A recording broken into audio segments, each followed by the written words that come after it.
give you even more money in the pocket. He can hand off up to $1,000 off the new Nissan. And my first team, bottom line backer, is ready to cover interest rates as low as 0%. Are you kidding me? So if any other dealer is trying to blitz you, blindside you, give him one stiff arm and say, stop. Who do you think you're tackling, dummy? And head up the field and come running back to Nissan in North Homestead on the North Homestead Auto Mile and I-9 in Nissan in Sheffield Village. Because the deals are so good. It's the 2-minute warning, so hurry in. Start drawing up your next perfect play online at bignissan.com. The impact of a meal goes well beyond feeding our bodies. Because when people don't have to worry about where their next meal is coming from, they can truly thrive. Like Marta. And now we'll hear from our class valedictorian, who with our hard work never ceases to amaze us. Please welcome Marta Moreno.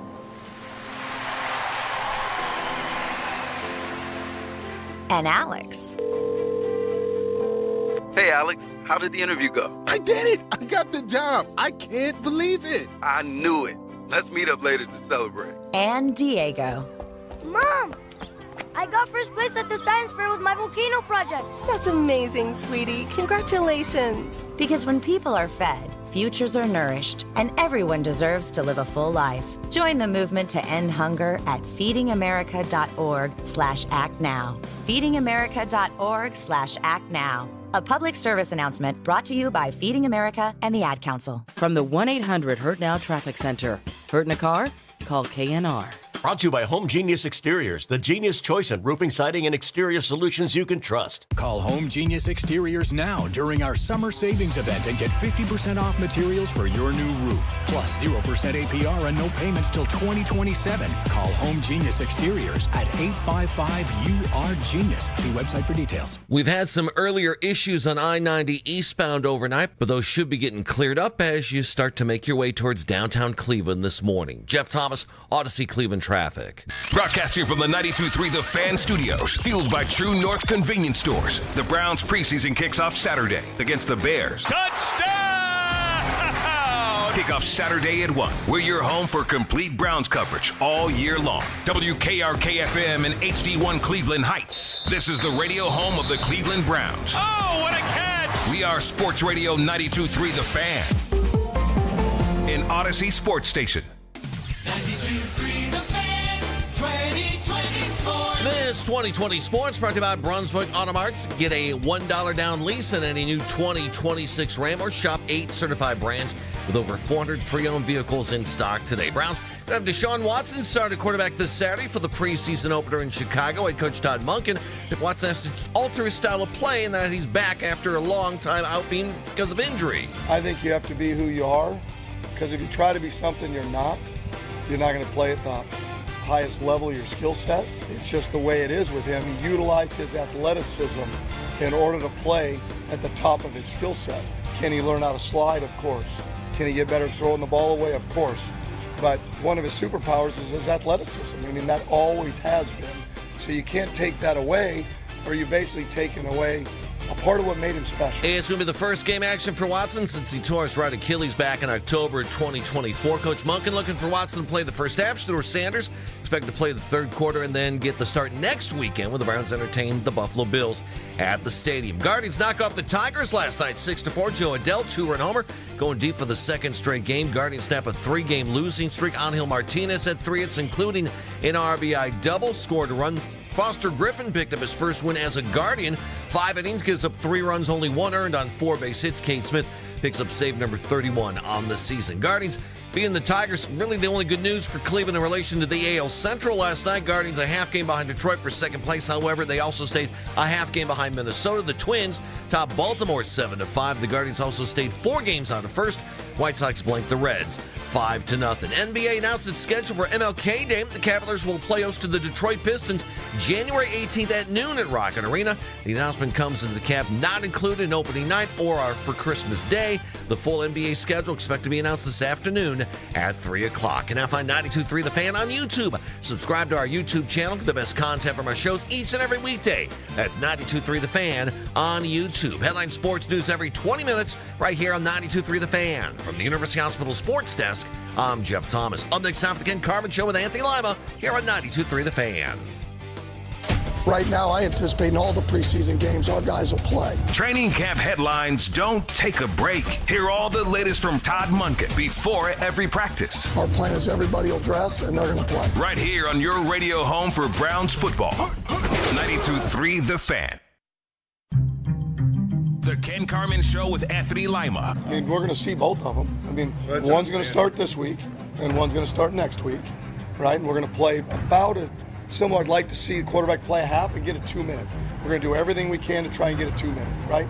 Simulate that for the half, and we're going to try to do the exact same thing the next week. I think each and every day we improved as a team. I got more comfortable within the offense. There's definitely still challenges every day that you got to correct and focus on and be able to improve. You know, it's like riding a bike. You know, it's just kind of getting back and just playing football, playing free. I think the biggest thing is just really mental. My mental side is really just coming in, taking it one day at a time, not worried about what's going on outside, and just focusing on my opportunity. I have my reasons of why, and again,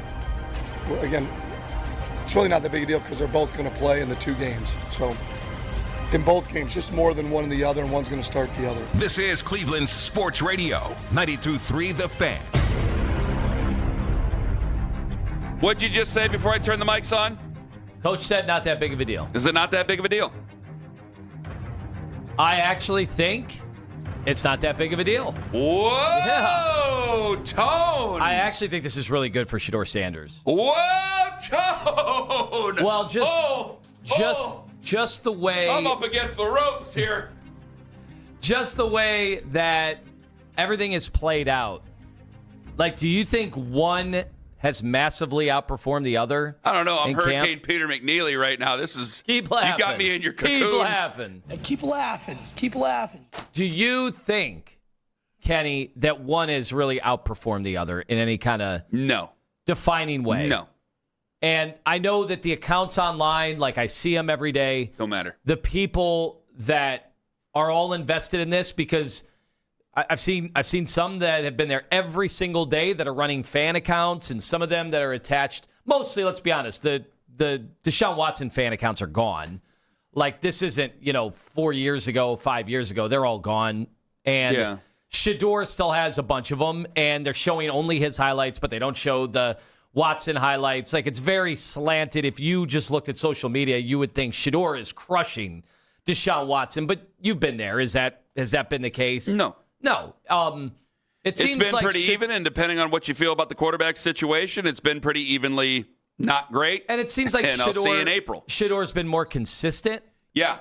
But that's on the stuff that we can understand. That's not the stuff that the coach is understanding when he's screaming at the team for not getting lined up or not understanding the situation. We had Zach Jackson say yesterday or 2 days ago that the separator so far, and there hasn't been many, but the separator so far is that it seems like Watson has been able to move the ball better in those move the ball drills.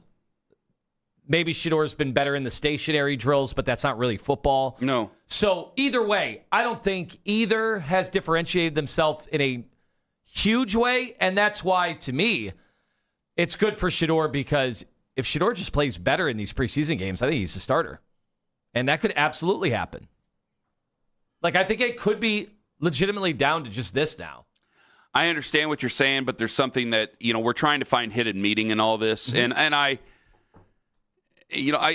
know that there was a clip of audio. Brian Baldinger said it on another show on ESPN where he had said, he's hoping the quarterbacks decide for him. And I think that's the right way to look at it. Todd Monken is, because, you want one of the quarterbacks to step up, take the reins of good play, responsibility of the offense, leadership. Here's Brian Baldinger. I couldn't agree with him more.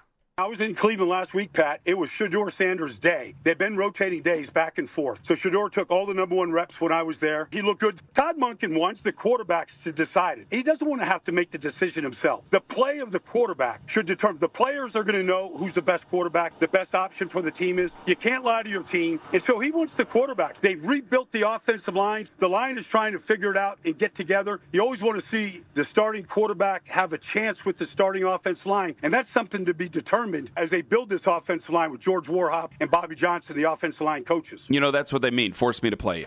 Force me to play you.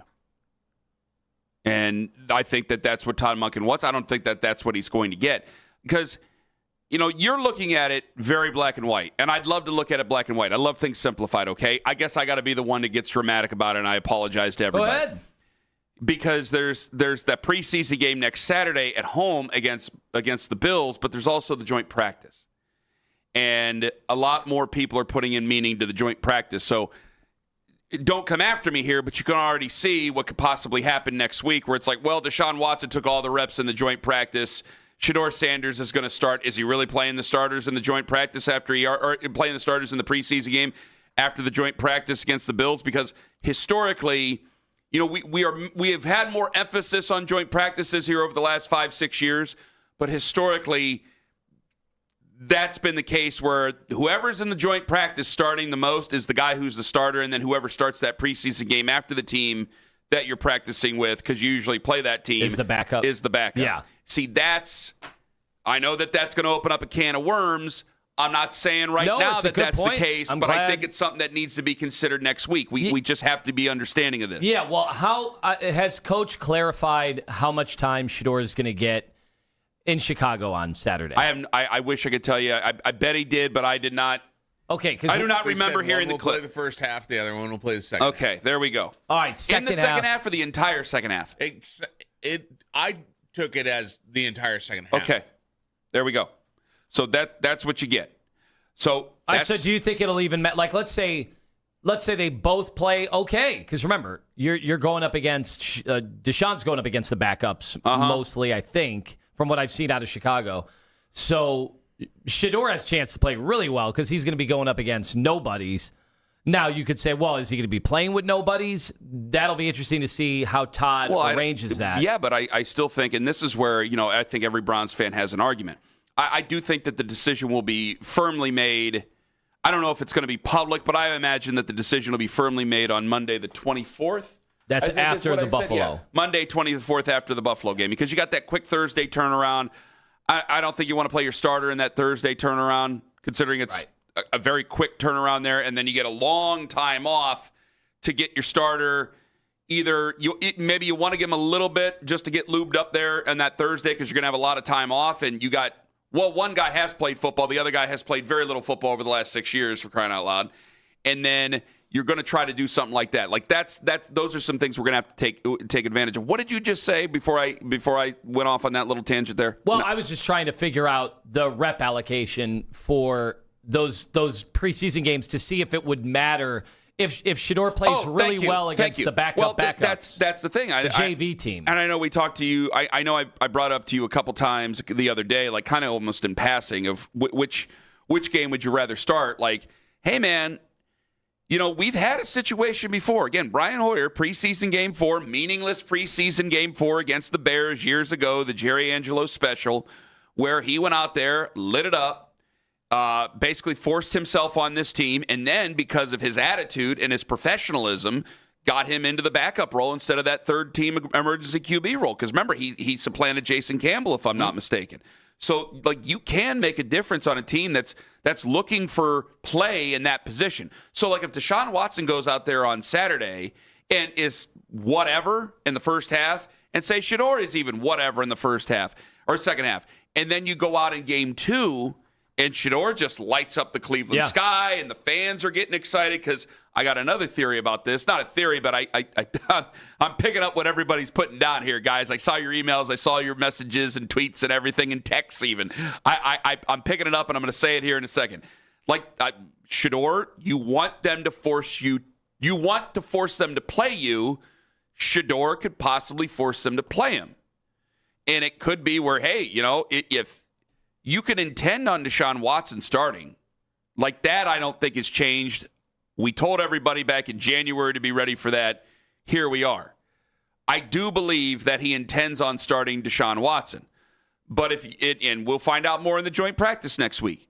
But if you have Shedeur go out there, if Deshaun Watson doesn't look that great in joint practice, and then Shedeur goes out there in game 2 and just lights it up, I think you got a serious discussion on your hands where you got to go, am I quite sure about this? And that's what you want to do. That's what you want to do. So we could see something very nice on Saturday out of both these guys. Bad. It's really up in the air.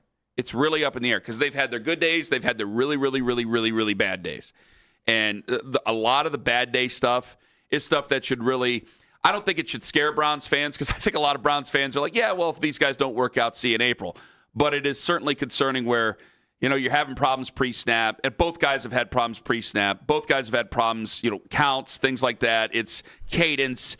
It is something that's frustrated Todd Monken. Because you've highlighted it, and so has Todd Monken. I mean, Todd Monken's going to let him have it. I mean, even before practice, there was a drill yesterday that he seemed pretty upset about just the quality of what he was seeing and some of the things that he was seeing that he was upset with. The lack of attention to detail that he is obviously, as an offensive guy, is going to be very oriented in. As a professional football coach, is going to be oriented in. Like, that's going to be concerning. So I don't think that the race is over based on yesterday, but you try to read tea leaves as best you can, but it doesn't mean that Shedor's out of the running just because he's starting week 2. Do you he think can go out there and prove it that hey, everybody's rallying around him because the fans are going to be with him instead of the other guy.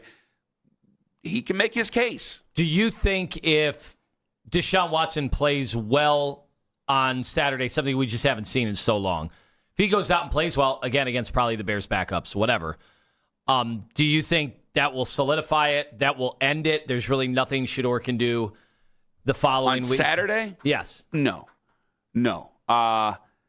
Because you're going to have to take. Well, I mean, he just has to. Because I don't think he's going to be realistically that special on Saturday.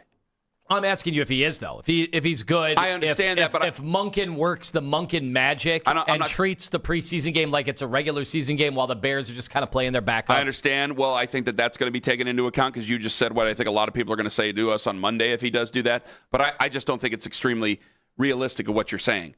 Like, I just don't feel he's going to go out there. If they're having problems getting in and out of the huddle, that's you. That's your problem. That's not the Bears' problem. The Bears didn't create that. You did.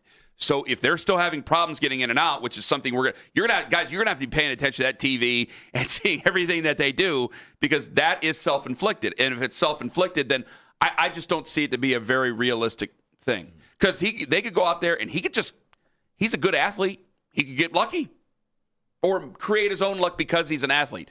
But if he's having trouble getting it in and getting it into his play, I'm covering my ears right now like you're got your head like you're listening to your offensive coordinator. Boisterous Chicago crowd. If you could watch. No, I'm not. I'm just saying you're trying to concentrate on the call that's being given to you.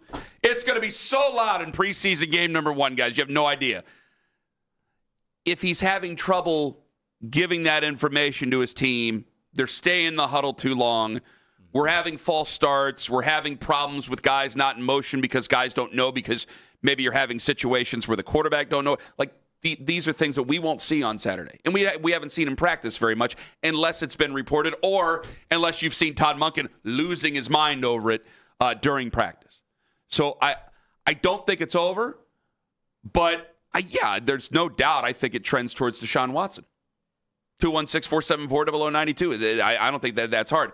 But there is one thing that we're a little bit late in the segment. I've picked up what you guys are putting down, and I want to tell everybody about it at 6:23. Let me get to the phones, though. Rodney in Litchfield, you're first up on the Fan. Hello, Rodney. Good morning, gentlemen. Happy Thursday morning to you. Same to you, Rodney. Go right on ahead, friend. Well, the first thing is, I don't understand why we, and I say we, not just us three here, I'm talking society, why we have to complicate every situation anymore.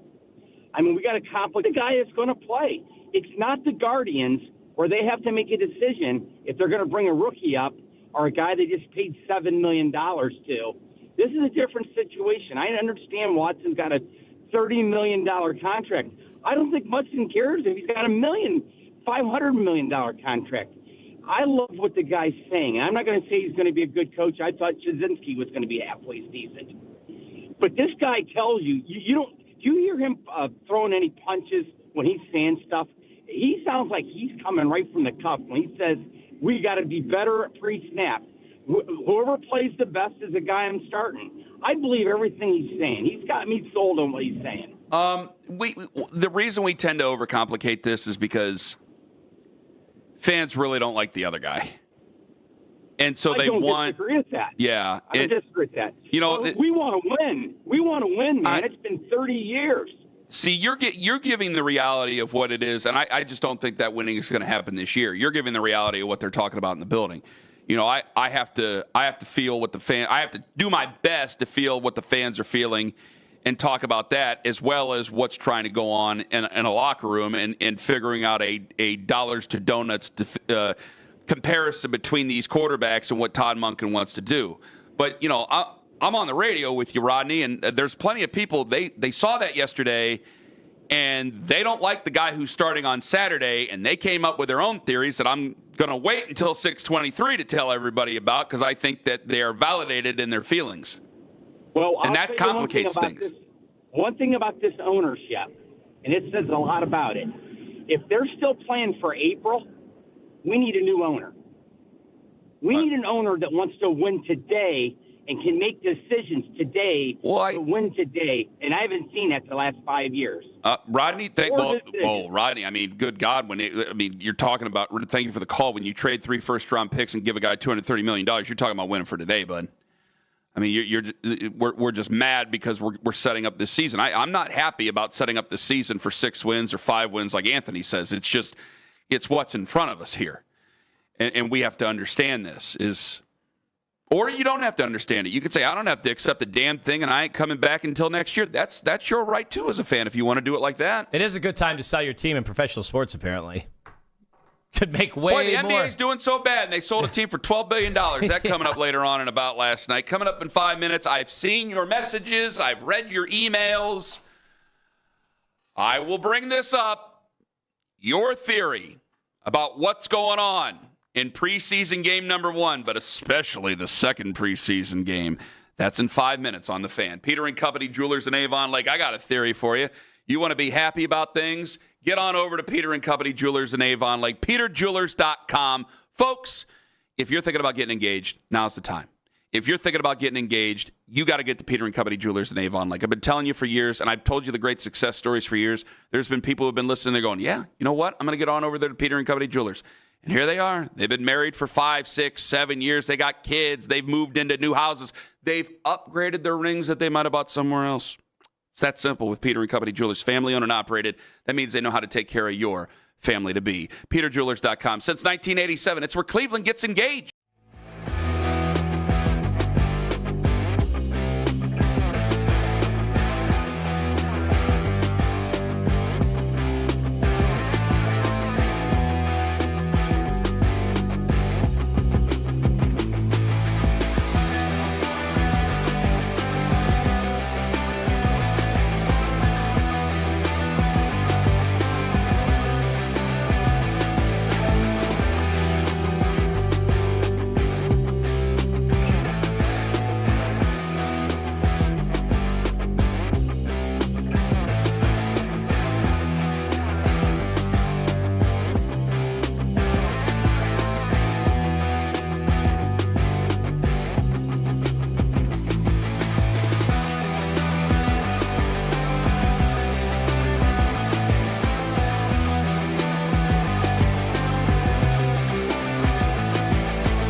right shoulder is currently blocked just beyond I-71 South and State Route 176 because of an accident. Jeff Thomas, Odyssey Cleveland traffic.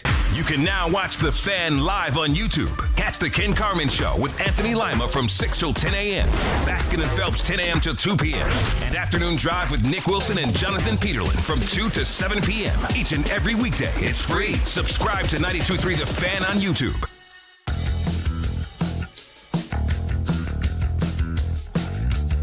I hear you. I hear your theories. I hear your concerns. And that's part of the reason why, when Rodney in Litchfield calls in and goes, man, why do we all... And he said, he's like, I'm not just saying you guys, but why do we all have to overcomplicate it? Hey, I don't know how jazzed up the actual Browns fans are about number 2. I know one thing. They don't like number 4. No. And when you're bringing up that, and I saw it immediately, I had 4 emails right then and there yesterday evening as we were watching the skies again. We have a day without thunderstorms. So all of a sudden, it's Florida around here. In August. No, it's just a pain in my ass. Anywho, I saw your emails. A lot of you feel the same way.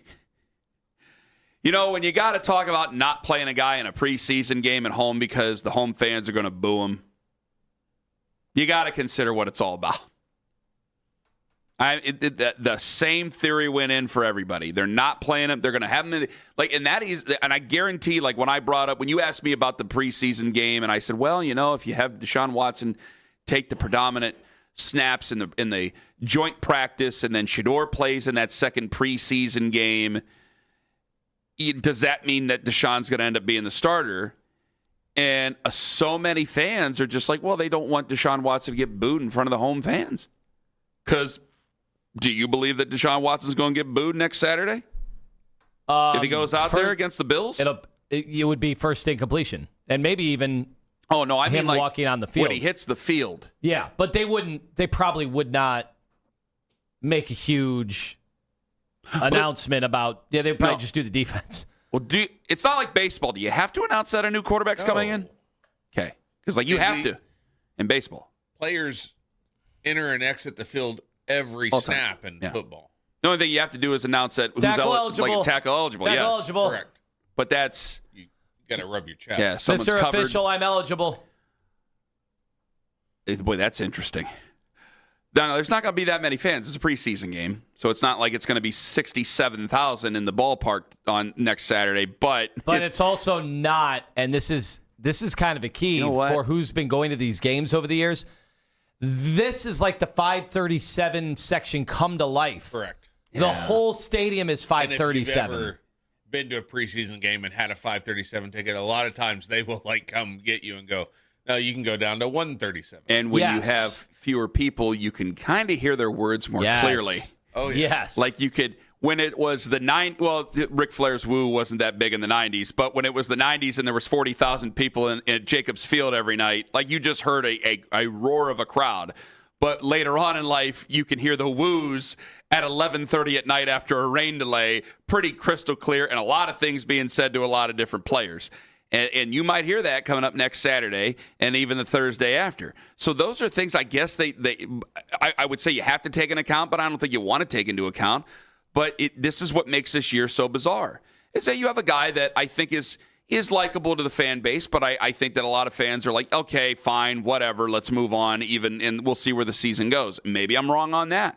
But there are definitely a lot of fans who don't want to see the other guy, and I got to tell you, they can't believe that he's back and he's going to play and that he's practicing, and they thought they'd never see him in a jersey again. I mean, after that Achilles injury, that was it. They thought he was going to, last June, I should say, that he was going to be let go and that was going to be it. And we were finally going to move on from this entire mess. And he's going to start this coming Saturday. Now that's on the road, but what happens when he hits the field the Saturday after that? Probably a lot of people are going to boo because he's a memory of bad football. And what could have been? But that was all of that was baked in to the decision to allow a fair, open, and honest quarterback competition. And it's something that Todd Monken, do you think he cares if Deshaun Watson gets booed when it's time to have the starting lineups? I would like to say no, and I still don't think. But if the boos are that strong, and it feels like they might be, he's not going to notice that? Now, I don't think that that's really going to have a decision being made or affect his decision more than likely. Football coach. He's got to do what he's got to do for the team. And if Deshaun Watson goes out there and plays well, there will be no, I don't know how much cheering there will be, but I don't think there's going to be very much booing. Now, if he goes out there and he plays like an MVP candidate like he did 6 years ago, well, obviously things are going to change. Yeah, fans are going to cheer if he throws a touchdown pass to KC Concepcion. Yeah, but they might be cheering for KC Concepcion and not him. Sure, but I think that quiets things. It does. Well, certainly, the better you play, the more it quiets things down, and then eventually you turn people if you have good play. That's the way the world works, especially in professional sports. But guys, it is not lost that the first thing that so many people said is like, yeah, they're trying to avoid the boos. So they'll start and the theory is, well, yeah, Shedeur won't start the season. He'll start week 3 against Carolina at home. Deshaun Watson will start the first 2 games. I'm going, well, what if Deshaun Watson throws 3 touchdowns each of those first 2 games? Yeah. You're not going to hear a lot of boos. And if they win one of those 2 games or both of those 2 games, he's going to start week 3 against Carolina. So we got to, as much as I do care about how the fans feel, as much as I do care that, yeah, fans are going to boo, and that is our world, how fans feel, there has to be a reality of it going, yeah, but if he plays well, there's just nobody who really thinks he's going to play well. And there's been no reports that said once live bullets are coming after you on Saturday that they're going to play really well. See, that's the thing. You're having problems getting your plans out. Then you go to the line of scrimmage. It's just going to happen. This isn't Clemson anymore. You're not just physically better than 90% of the teams that you play. This is the NFL. You know, those are killers over there. They're just as good as your guys. In a lot of cases, even better. And they're coming after you in real time and in real life. And that's probably going to change a lot of things coming up Saturday. Well, it is interesting to even consider that we're talking about this many years into the Watson thing when they already had removed all the signage. They had already admitted, the owner, that this was, a disastrous move to trade for him. And here we are in August, mid-August of 2026, and the very first preseason game we are going out there with Deshaun Watson. Does he deserve any credit for a potential comeback story here? No, putting the work in. He doesn't get any credit. I think the organization gets blame. Well, we wrote him off for dead. We thought this was over. I didn't even think he cared to be on the Browns anymore. Wait a minute. When the first chance he had, every time there was any kind of rehab or whatever, he was in Miami. He wasn't here. I still don't think he really does, to be honest with you. He's not proven anything to me when it comes to that. You say whatever you want to in a press conference. I mean, but whatever. You're out of here on the first thing, smoking any chance you get, really. Oh, he says he wants a little different this year. He said he'd take a long-term he's definitely contract. Been around more. Because he said because he does got to get ready to try to win a job. He was going to have a chance to win a job, so I can understand that. But in most cases, he was out of here on the first thing smoking. You have a chance to get a job, so I can understand that. But the question's about, well, long-term, would you sign a contract long-term? Well, they might be the only organization that'll have you. They seem to be right now. So, yeah, you're going to say nice things. You're not going to just sit there and rip the organization at a press conference. That's for podcasts 3 years from now when you're no longer with the Browns. That's when you do that. Well, we have talked so much about Shedeur and the 4 workouts a day and everything he's doing to get ready. And locally. We know he stayed here. Yeah. Does Deshaun Watson, is there evidence that he's been working his ass off? I'm sure there is, considering he can physically move again. And I said I saw it with my own 2 eyes when he was working out last year. So there's never been a question about his physical prowess. He's a hell of an athlete. It's just whether or not he can play the position of quarterback anymore. I'm not asking him to do American Ninja Warrior. I'm asking him to play quarterback in the NFL. And there's a big difference in that. So he might still be a hell of an athlete at 29, 30 years old. I'm sure he is. But is a hell of an athlete going to play quarterback well for me? It's shown that he hasn't. And I don't have a lot of faith that he will. We just thought we had talked about him being so mentally checked out a couple of years ago that we didn't think we'd ever see him again. That's why I was asking, well, it seems like he's dialed in a little bit here. And because I think he does like the game of football. I think he does like playing football. I think he does like making money playing football. And I don't think that there's a lot of football teams other than the Cleveland Browns right now that would have him. Like there's people who are saying, well, what if we can work a trade? They're still trying to work a trade. Who's taking him? You can't get him out of the huddle. Okay, if you can't get him out of the huddle, then what is a backup quarterback supposed to be able to do? Get him in and out of the huddle. That's why we're saying Dylan Gabriel has a chance to be a backup quarterback in 10 years. Because why? He knows the offense. He knows any offense given to him. I always give him that credit. And he can get teams in and out of the huddle. If you can't get him in and out and you don't even have the idea of the offense, what are you doing here? So they're going to trade for him? No. 216-474-0092. I don't believe that at all. If he wants personal credit for it, I'll see it on the field. And if it doesn't happen on the field, I'm sure a lot of people will say, I told you so. I don't think anybody needs to. I think we're just going to get what we expect and we move on. Mike in Brooklyn, you're first up on the Fan. Hello, Mike. Hey, guys. How you doing? Doing well, Mike. Go ahead. Okay, so we're the youngest team. Well, we're one of the youngest teams. These guys don't care about the last 3, 4, 5 years. All they care about is winning. If Watson goes out there, has a good series or 2 or 3 series, throws a touchdown, 2 touchdowns without an interception, these fans are not going to boo. I'm telling you, they're not going to boo. They want to win. Now, you guys you've been bashing this team for 2 years with the quarterback, and I get it. I understand. But what can it hurt? What can it hurt for Watson to go out there? If he's a disaster, okay, goodbye. We wipe his hands on the story. If he goes out there and performs because he's healthy, I mean, you got to give the guy a lot of credit. He's come back. You guys keep saying, hey, nobody believed that he was going to be here. You know? I got to give a guy credit for having a contract that's fully guaranteed and that he works out, and so he likes to work out, so he's in good shape. Oh, he could have. No, you don't have to give him credit for that. You can give him credit for not closing the door. Like, he could just been like, okay, done. I took your $230 million, and that's it. Stayed at home, whatever. He's trying. Well, no, if he stays home, he probably owes money back on that contract. Okay, well, that's fair. That's fair, but I don't understand the. It did stay home, and somehow the Browns won, and he won. I think a lot of people based on that. He stayed home. I mean, I just think you guys are living in your fears. Like, what is the? What am I afraid of?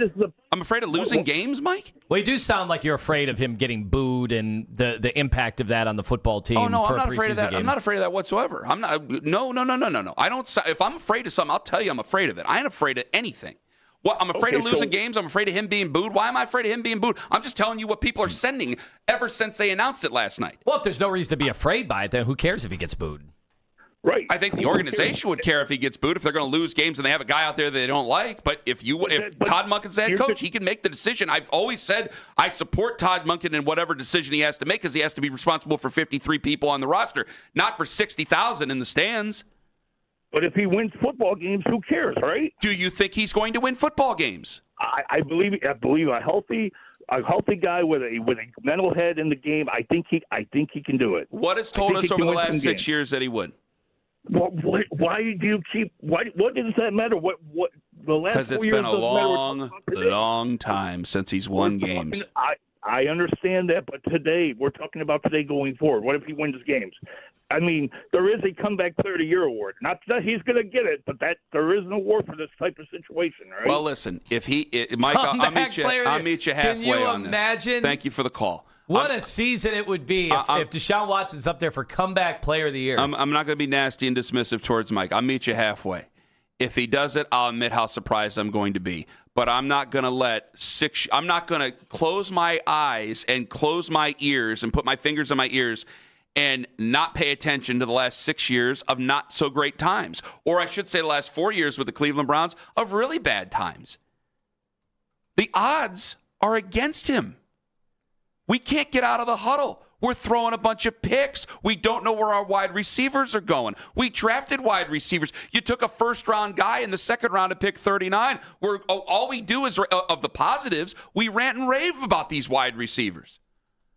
So if he can't do it in practice, when the orange jersey is off and guys are going after him, do we really think he's going to be able to do it in a game? I don't have a lot of faith. So maybe Todd Monken is a magician, or I really just have to go and be as realistic as I can about it. But I ain't afraid of a damn thing, Tone. Coming up next, I'll break from this for a moment. I'm sure it's going to take over the show at some point. Mary Kay Cabot joins us at 8:20 this morning. Curtis Danberg, Guardians Vice President of Communication and Community Impact. He joins us in 5 minutes. We got tickets to give you away coming up here in 5 on The Fan.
BlueFallsCarWash.com. Blue Falls Car Wash.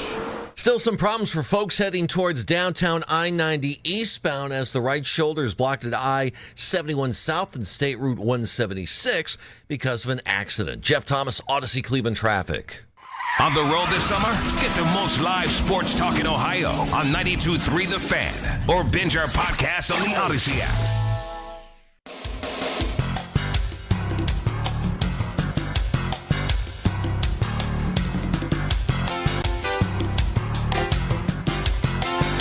We got one yesterday. If we get one today, it's a winning streak. Welcome in, Curtis Stanberg. Hello. That's an intro. Thank heavens we won last night. It's good to see you, man. Good to see you. All right. How does a team like this? You got so many new guys. Yeah. How many new guys have you called up? 11? Rookies? It's been a lot. A lot of them.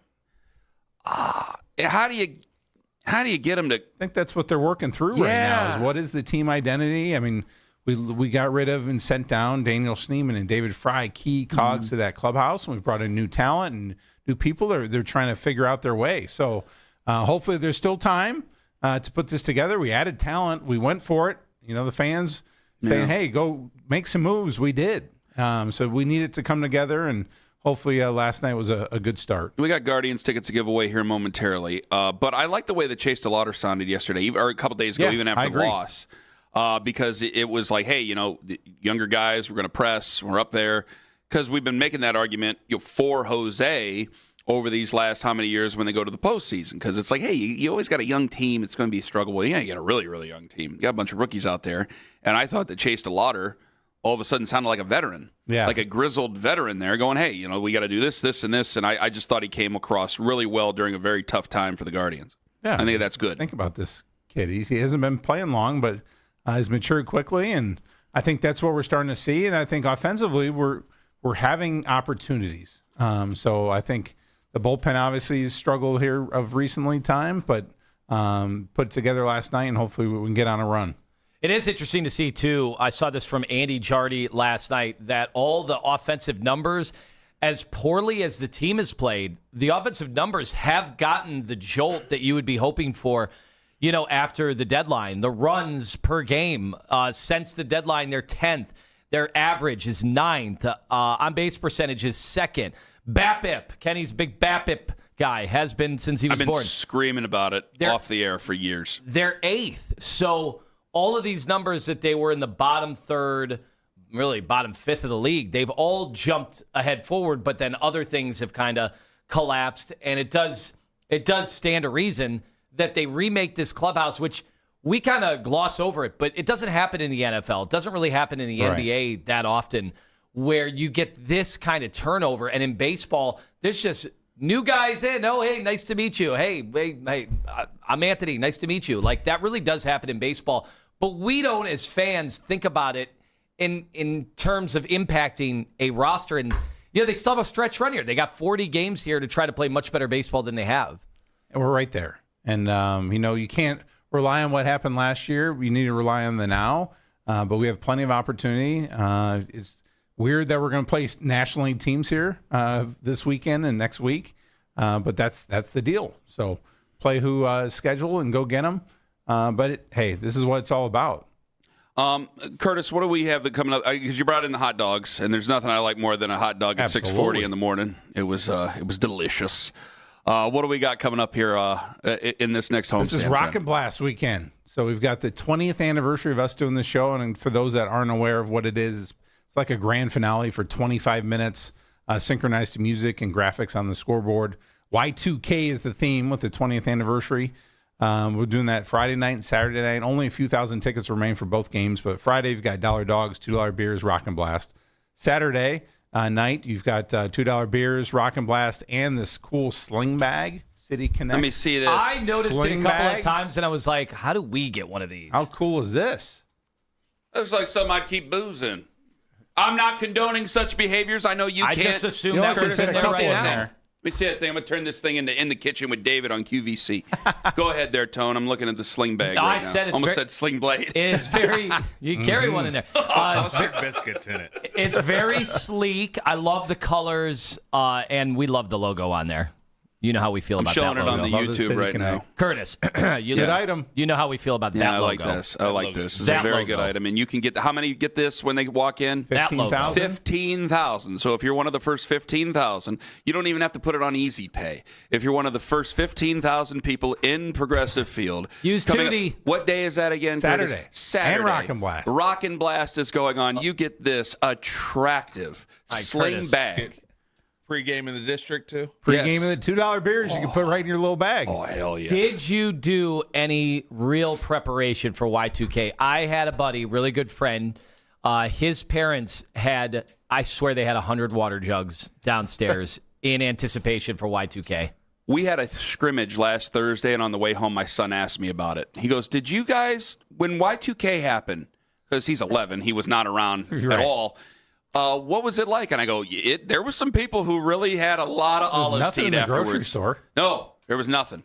King of the Hill did a whole great episode It about is it. amazing. It is amazing how petrified a certain segment of the populace was about Y2K. And it feels like in the year 2026, we could just ask ChatGPT, what's going to happen to our country when Y2K happens? You have an extra Instant cell phone answer. pocket where the cell phone will fit. This is my cell phone that's in there if you're Good watching item. on YouTube right now.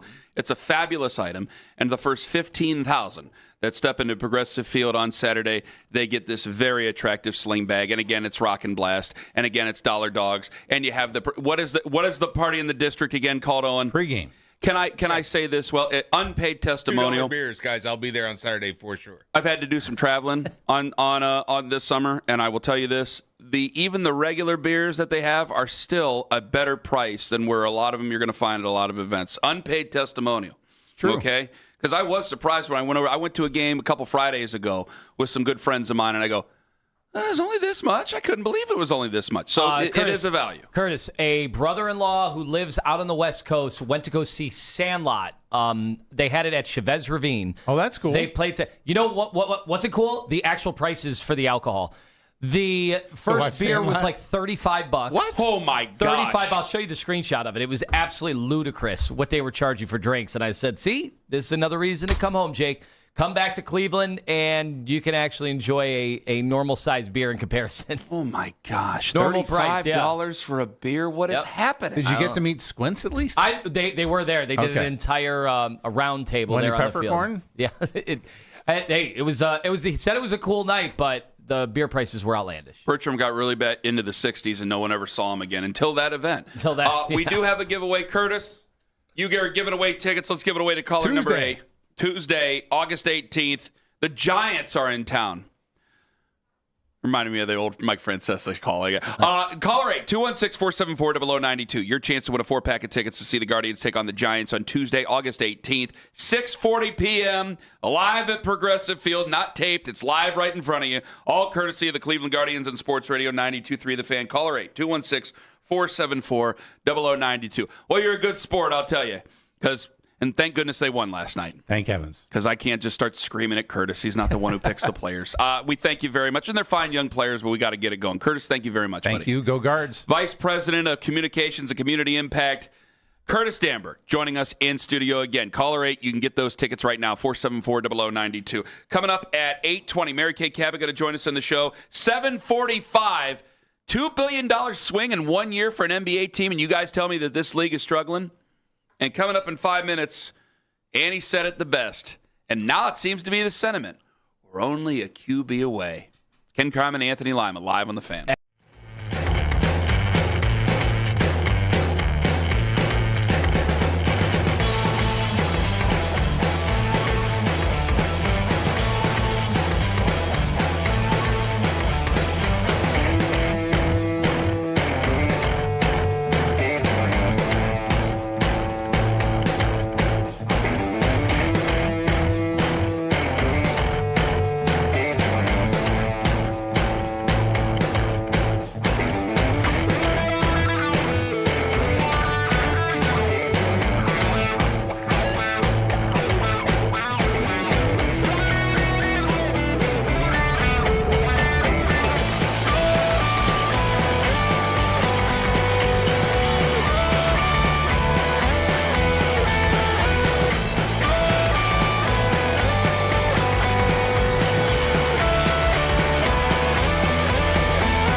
Odyssey app. Headline sports news every 20 minutes right here on 92.3 The Fan. From the University Hospital Sports Desk, I'm Jeff Thomas.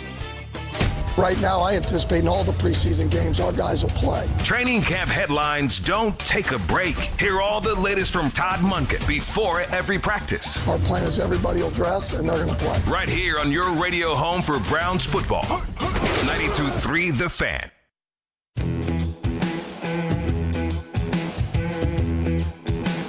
In the words of Annie, we're only a QB away. I mixed them up a little bit. You want me to sing it? Don't make me sing. Don't make me dance. In April, I love you. In April, we're only a QB away. Get to that here in a second. Lima's doing the game with Matt Wilhelm on Rock. Is this on Rock? Okay, on Friday, next Friday. Week 1 of the high school football season. And you just told me what Wilhelm did when he saw you and your kid yesterday. Yeah. I love it. Yeah, the local drug mart saving me the runaround, and I was just doing a quick errand, which I swear to God I do like 4 nights a week. And then I take Mason, because the wife is happy that I get him out of the house, because he's been screaming and yelling and getting in fights and biting and wrestling Izzy. Good. So get a football helmet on that boy. Let's get going. I'm ringing him out, and I see this hulking figure walk through, and I go, oh my God, it's Matt Wilhelm. Hey, everybody, it's Matt Wilhelm. And so he walks through, and I say, hey, what's going on, Matt? It's Buckeye legend, Matt Wilhelm, everybody. Hey, studio audience applause. Hey. So he walks over, he sizes up, because a guy like Matt Wilhelm's just sizing people up. He knows. 24/7. He knows. So he sizes up young Mason, and of course, his hand is the size of Mason's skull. And, random thoughts that I shared with Ken and Owen that I can't reproduce on the air. Mm-hmm. Mason It's like went Andre up to the him. Giant. Yes, that's exactly what it was. And Johnny Carson. So Mason actually goes up to him, which I thought he'd be terrified. But once Matt Wilhelm put the hand out, I think Mason got a little scared. And he said, well, boy's pretty big. He's perpetually sizing. And then I said, hey, what's up, Matt? Shook his hand and everything. And then as he was walking by, he looks to Mason and goes, hey, your dad said you could have all this candy. And Mason thought it was supermarket sweep all of a sudden and started picking items. And I go, no. And Wilhelm is laughing and running around the corner like we're in high school. Knowing him for years, like that's the perfect thing that he would do. It's the perfect Wilhelm prank. I can't wait. I hope I get to see you guys next Friday. That'll be a very fun booth to see. I brought the story home to Sarah, and she goes, well, he is not going to be playing football. Oh, my God. Why? Already putting the guy by. Why? If he's a big boy, what's the problem? I said he's just got the look of approval from Matt Wilhelm, national champion and Super Bowl winner. What if I move to Bay Village after? How old is he? 2.5. So he'll start playing tackle football in 7 years? If he was a Wilhelm, it'd be next fall. What about in 8 years? 6 years. Yeah. I mean, this is Axel's last year with me. Why don't I just move over to Bay Village? I'll coach him. Owen and I will coach him. I'll run the offense. You run the defense. Holy potatoes, yeah. Because, I mean, he'll kick. I need we know what'll happen. Gain Anthony or whatever you want to do. Iron will sharpen iron there. I need Owen's help because we all heard about what went down at the Horseshoe a couple years ago. Yeah. But I'm saying iron will sharpen iron. So your defense will be ready to take on all comers because I'm going to get railroaded by the guy in the sausage closet in there. Guys like air raid offenses and 10-year-olds. Because I do. Come on, man. And brawls in the parking lot for the fans. What can I do to talk Sarah? If he wants to. It's only if he wants to. Maybe he don't want to. Of course. But if you're telling me he's getting into brawls with everybody, he's got it in him, and it's got to come out, in the words of John Lee Hooker. All right. Ryan Wilson yesterday, he made a comparison. He said the Browns, he says they're better than your average team. He says if they had C.J. Stroud, he'd be picking them. Was it a playoff team, 10, 11 games? Here's Ryan Wilson with us on the show yesterday. I've been saying this since the draft, but if you took this team, you put them in Houston and gave them C.J. Stroud, they're winning 10 or 11 games. The team on paper is great outside of the most important position. So if you told me C.J. Stroud was their quarterback, I think they're in the mix to win the division. Ryan Wilson, CBS Sports. He was on with us yesterday. You can hear that interview, 923thefan.com. Louis Riddick, former NFL front office member Louis Riddick. He was on Get Up. He talks about the Browns QB situation. Here is what Louis Riddick had to say about it. Andrew Berry has really set this football team up outside of quarterback to where they have some really good pieces, and they can really challenge to win some games this year. They just need competent quarterback play. I wouldn't care who it comes from because, quite honestly, I have the firepower in terms of draft picks to get both of them out of there next year if they aren't good enough. That way, I would look at this very, very much so down the middle and very neutral. I'm not sure if it was Rodney or Mike. They went after Jimmy and said, well, this team, why aren't we prioritizing winning? I got two guys who I do respect saying that we're a QB away. And Lima goes, a QB away from what? Well, go ahead and answer your own question that you asked, because I wrote it down and go, let's do that on the air. Go right on ahead. Well, yeah, the reason I asked the question is I kind of feel like in the NFL, every team is a quarterback away from making the playoffs. Like, isn't that the case? But isn't that still an accomplishment to be able to be a playoff team consistently? Isn't that what they mean by you're a QB away? Like being a consistent, not like, hey, you were a really good story. Because we all respect Joe Flacco, and Joe Flacco was great with you and I and Owen and everybody. Like, there's a great deal of respect and admiration for that man. But I think going back to 2023, we all understood that this isn't going to last forever, and we need to make the most of this situation, and then let's have fun with this. Because of the circumstance, right? You were a QB away, and he proved you were a QB away. And then he had to go, and then we saw what happened. And it hadn't been good ever since. So I think that's what we mean by when we say you're a QB away. You're a QB away from actually being a contender. But you did have another point to that, even when it comes to Joe Burrow. Well, sure, yeah, that's the one example where you rarely get above average to elite quarterback play in a team that doesn't make the playoffs or is not good. The Cincinnati Bengals are the one team that kind of bucks that trend. I don't know. You maybe go back and look at the Andrew Luck years where he was getting beat up so bad, but it's very rare. Normally, if you get good quarterback play and your quarterback is healthy, you make the playoffs. The one example that I bring up every year is the Houston Texans. The Texans have been to the playoffs 9 times in like 16 years, and they've done it with all sorts of quarterbacks. Like, it's not even one quarterback over the years. I think there's 4 different quarterbacks here that I have that have played well enough for them, or they've been carried to the playoffs. But it's just kind of funny to me that I do hear that, and I agree. Yeah, Browns are quarterback away from making the playoffs, but I think there are a bunch of teams. Like, I don't think that's a marker for feeling great about everything as a whole, because that just gets you into the playoffs, and then the next year you don't make the playoffs. See, I do feel that way, and it does sound like it's a consolation prize for a season that we don't think is going to go very well, wins and losses wise, because I think that there's a lot of QBs, and I'm going, yeah, you're a playoff team with that guy. Like, I'd be willing to go. I was just thinking while you were talking there, I was trying to pay attention, but I'm going, would we be a playoff team with Daniel Jones healthy? Would we be a playoff team with Jackson Dart? Would we be a playoff team with Tyler Shook? Guys that we passed on that I was afraid of. You want to talk about fears? I was afraid to take those guys. Fair enough. Would we be a playoff team with Bo Nix? Like, how far down the line are we willing to go? Like, Justin Herbert, you're a playoff team with Justin Herbert, this football team. Mahomes, Allen, like the usual suspects above are Herbert. Those guys, you definitely are. Burrow, you definitely are. But how far down are you willing to go where it's like, hey, you're maybe not Brock Purdy, the greatest? I think that's a great example. There's definitely a jury out on him. It'd be like, well, if we had Shanahan and Brock Purdy. Speaking about athletes' dads who aren't fans of the show, I think you'd be at least fans of one, not fans of one half of the show. Yeah, true. Certain people.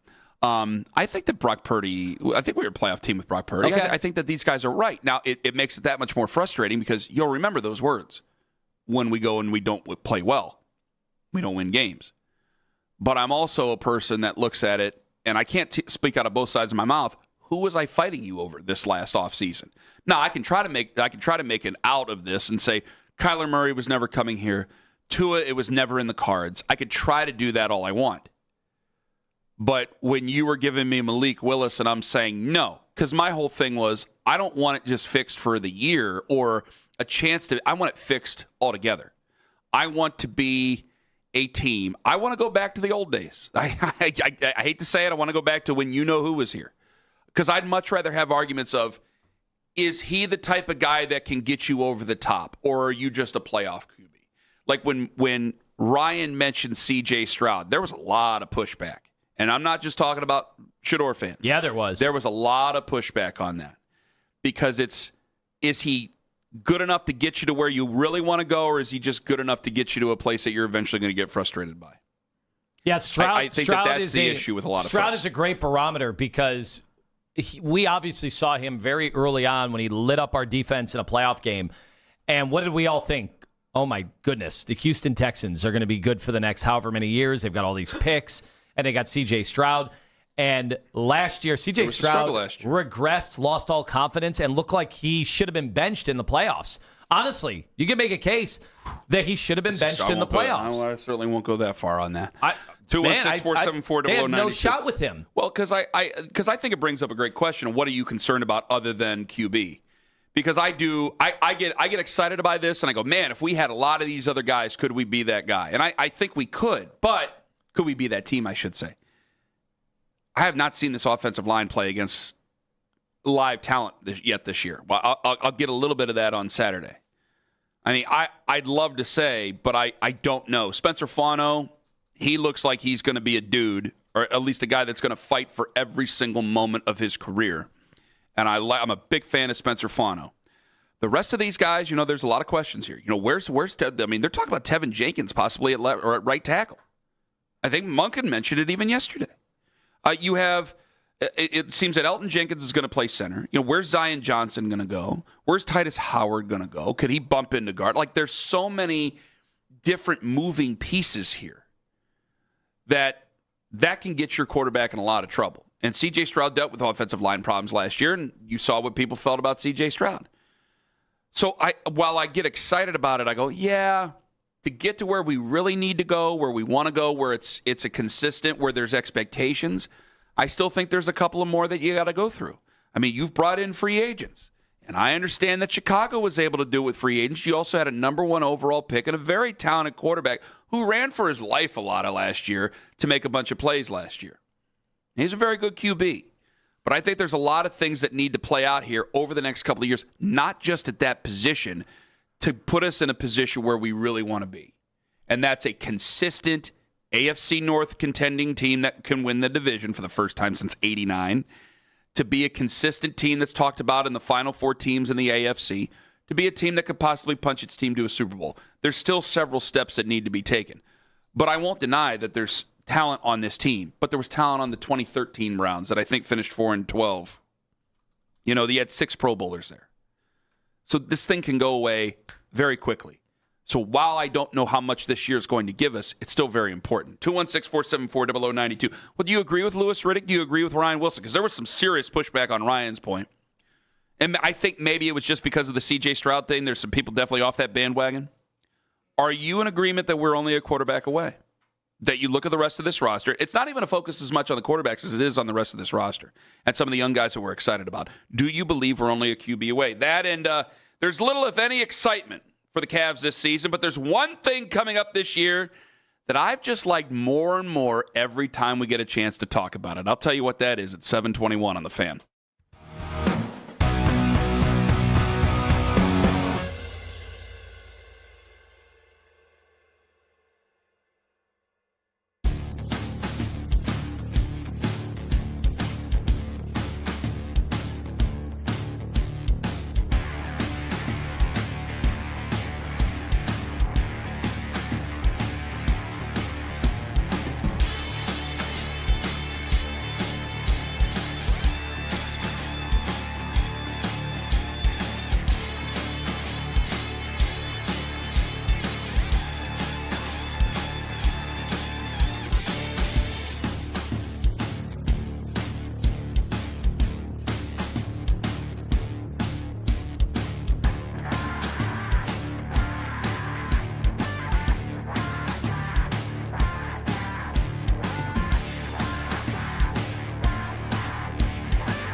Christmas Day. The full NBA schedule going to be released this afternoon at 3 o'clock. And now find 92.3 The Fan on YouTube. Subscribe to our YouTube channel. Get the best content from our shows each and every weekday. That's 92.3 The Fan on YouTube. Headline sports news every 20 minutes right here on 92.3 The Fan. From the University Hospital Sports Desk, I'm Jeff Thomas.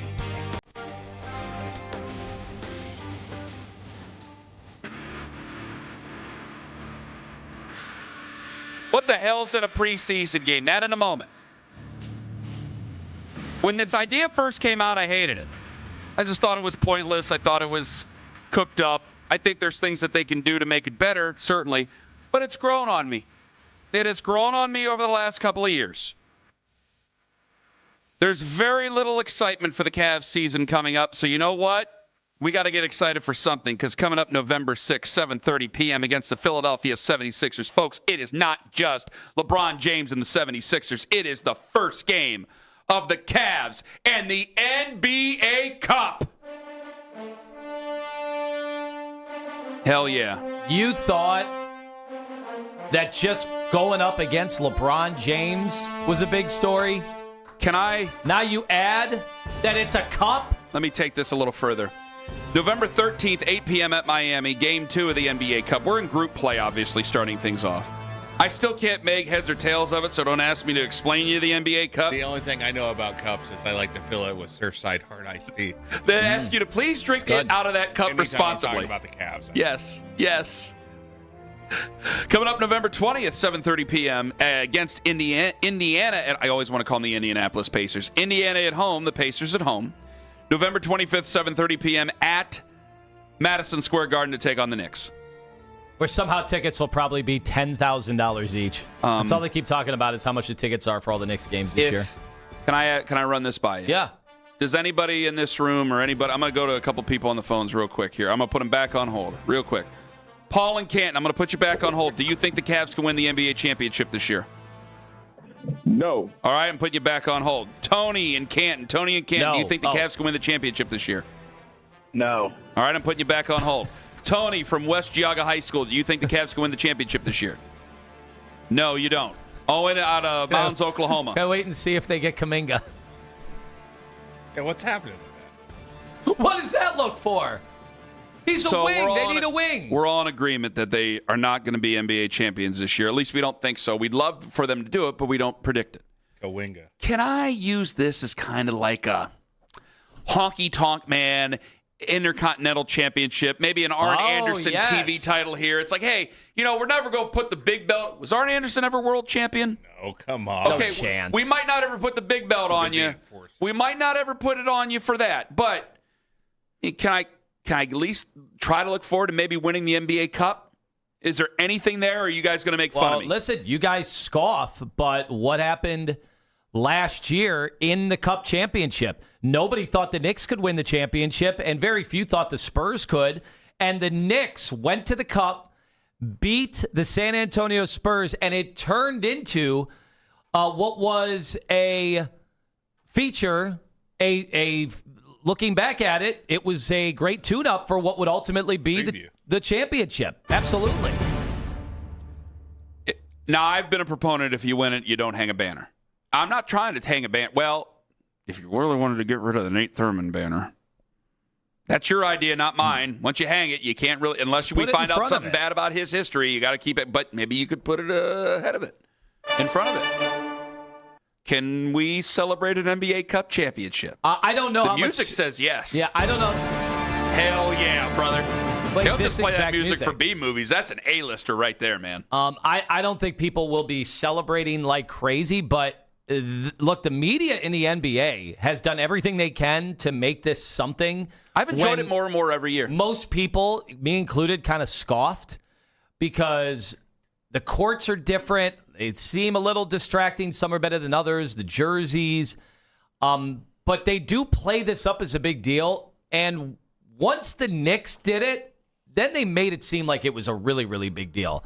And so this is something that can only gather a lot of momentum over time and then eventually just become an annual feature of the NBA. So I always thought like this was going to seem really corny for about 5 years. Well, it was really corny at first. We've had 3 years. But eventually, like 15 years from now, I think people are going to be like, hey, we got a cup game tonight. Like the cup games might be a little more expensive to go to. I do. I think over time, something can be established and become a big deal. Courts are usually fun. All right. Social media reactions are brought to you by what? Scheib Jewelers, Cleveland's premier jewelry store. Champ Dog says Cavs may not win a cup game. LOL. Well, they are in the group of death.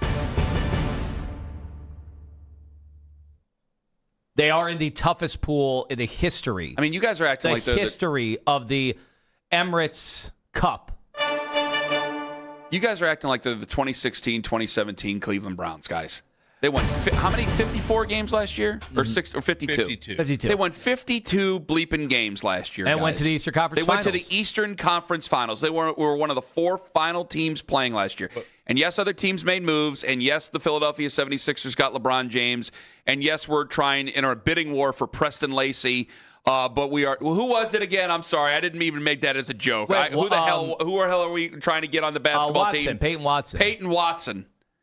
Well, hold on. You said other teams made moves. The Raptors, their move might be completely nullified. Yeah, exactly. I mean, who would you rather be? Would you rather be the Cavs with a player like James Harden who got the gun charge dropped on him? Yes, he did. Or a man who might be committing international crime?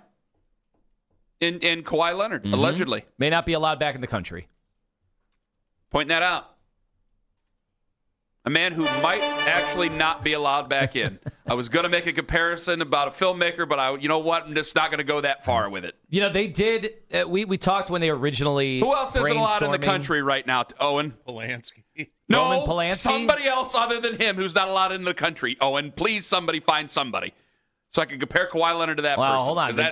The New York mayor wants to have somebody arrested if they come back into the country. Oh, right. You know what? Tomorrow is 9:45. You got to put the safety on for the love of God. Please. In the news. Please. If you have a pothole, he'll fix it, though. Put the safety on.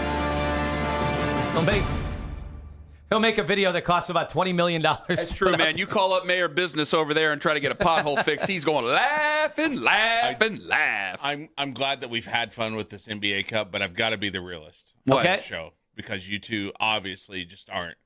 There's been 3 seasons of NBA Cup, and the Cavs just have not fared well. No, they haven't. No, they haven't. They were 3-1 the first year, and they didn't even make it in. Nope. They were eliminated on the tiebreaker. Yeah. They were in a tough group. Then 2-2 the last 2 years. I mean, when will their Cup fortunes change? I think this is the year they go under the radar and they win. They get to that next level of the Cup. I can't guarantee they win it, but I think they finally break through. Hey, say what you want about James Harden in the playoffs. Regular season, that guy is unbelievable.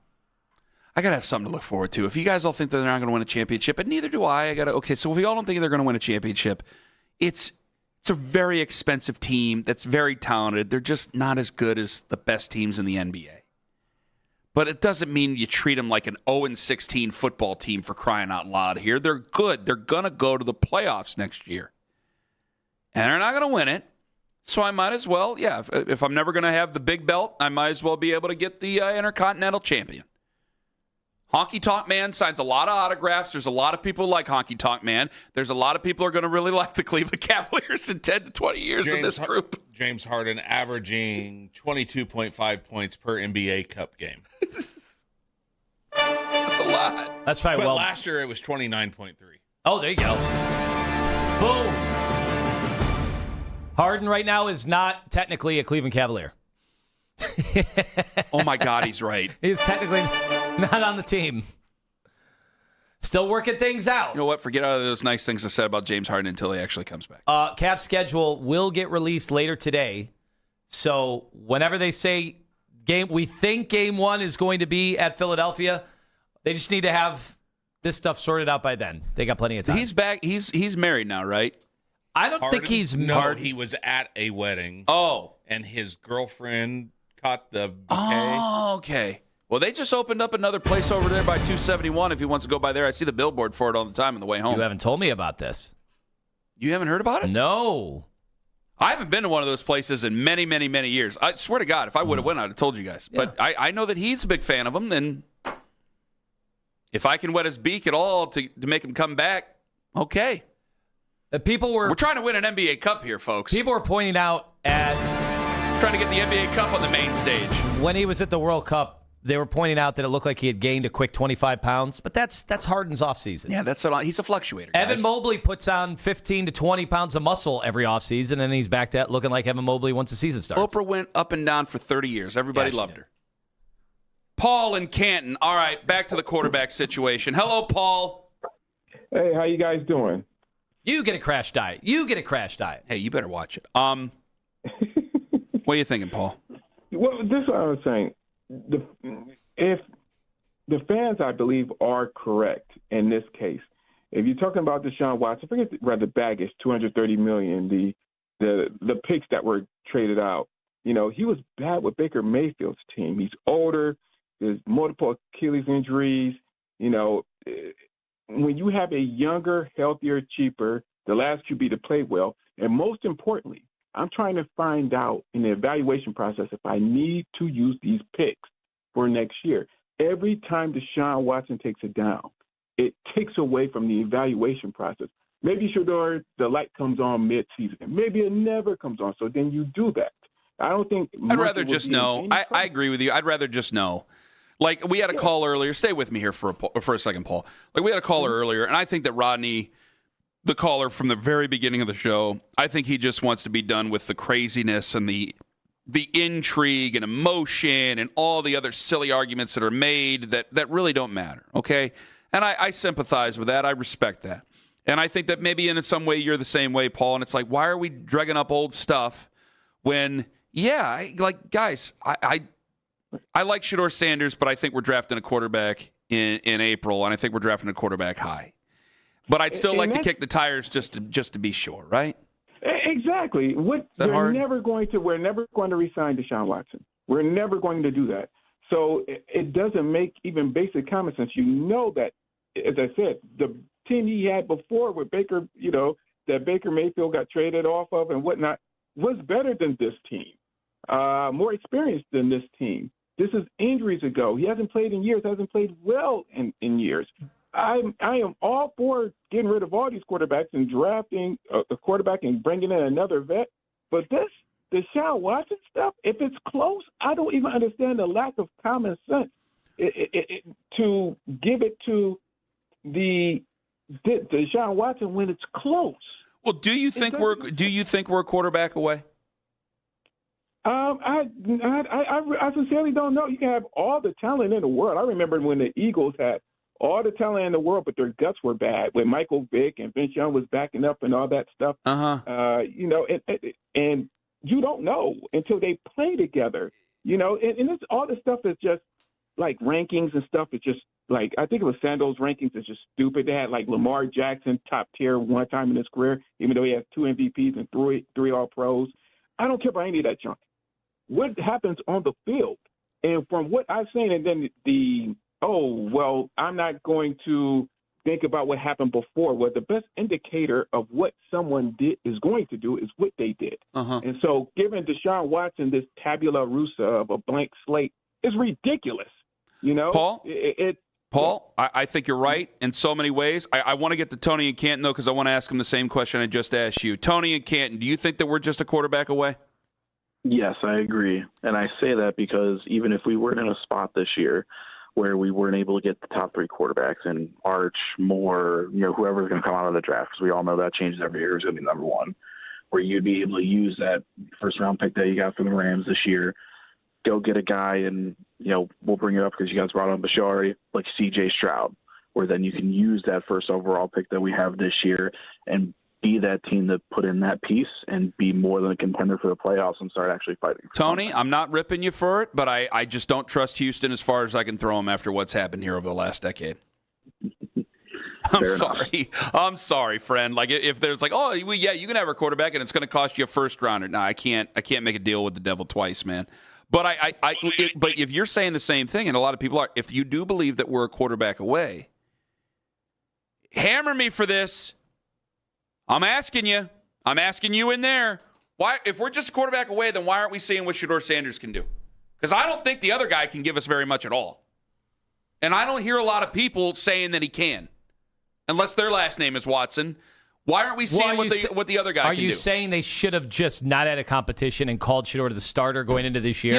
Maybe no. I don't want to do it that far, but just the sense of logic, if they're both going to be struggling, I got a guy who played at an MVP level once who's now struggling. I got a guy who just started his career. One is clearly on some sort of trajectory, maybe not at the very best angle, but maybe he's on some sort of a trajectory up, but at least I'd like to see where the other guy is clearly down. You went from an MVP candidate to, if we want to be nasty about it, you went from an MVP candidate to struggling to hold on to it against a fifth-round pick, sir.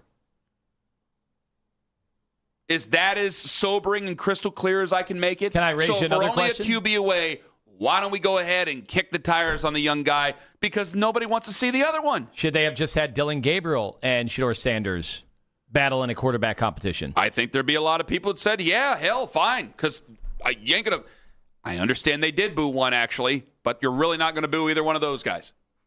Unless Dylan Gabriel won the job, then, I can't stop anybody from booing, but I would say, come on, don't boo Dylan Gabriel. I mean, it's a new coach. You can't just keep blaming it on the coach. You keep blaming it on Dylan Gabriel. That's the way I would see it.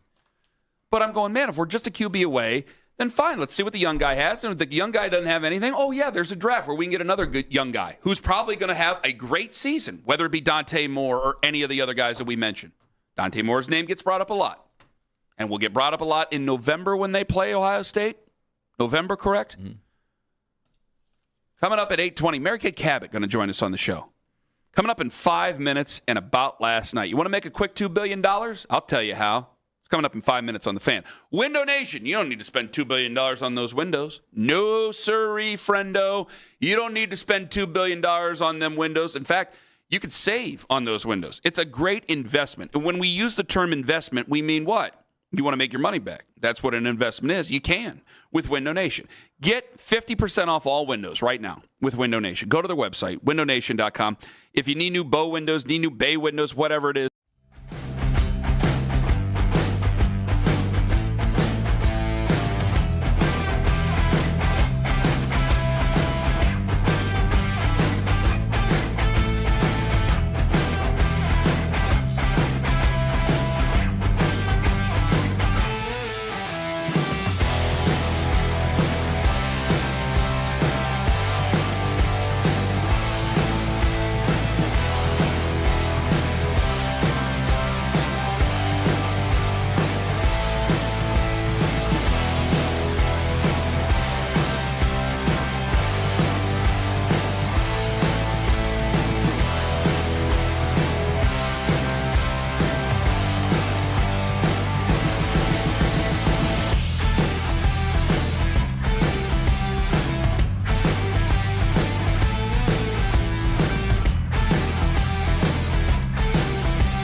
Join me, Daryl Ryder, live at Consumer Tire, located at 33605 Solon Road in Solon. Today from 4 to 6 p.m. for a massive customer appreciation party. We've got food trucks, autographs, games, and we're giving away a free set of tires. Get the details now at 923thefan.com.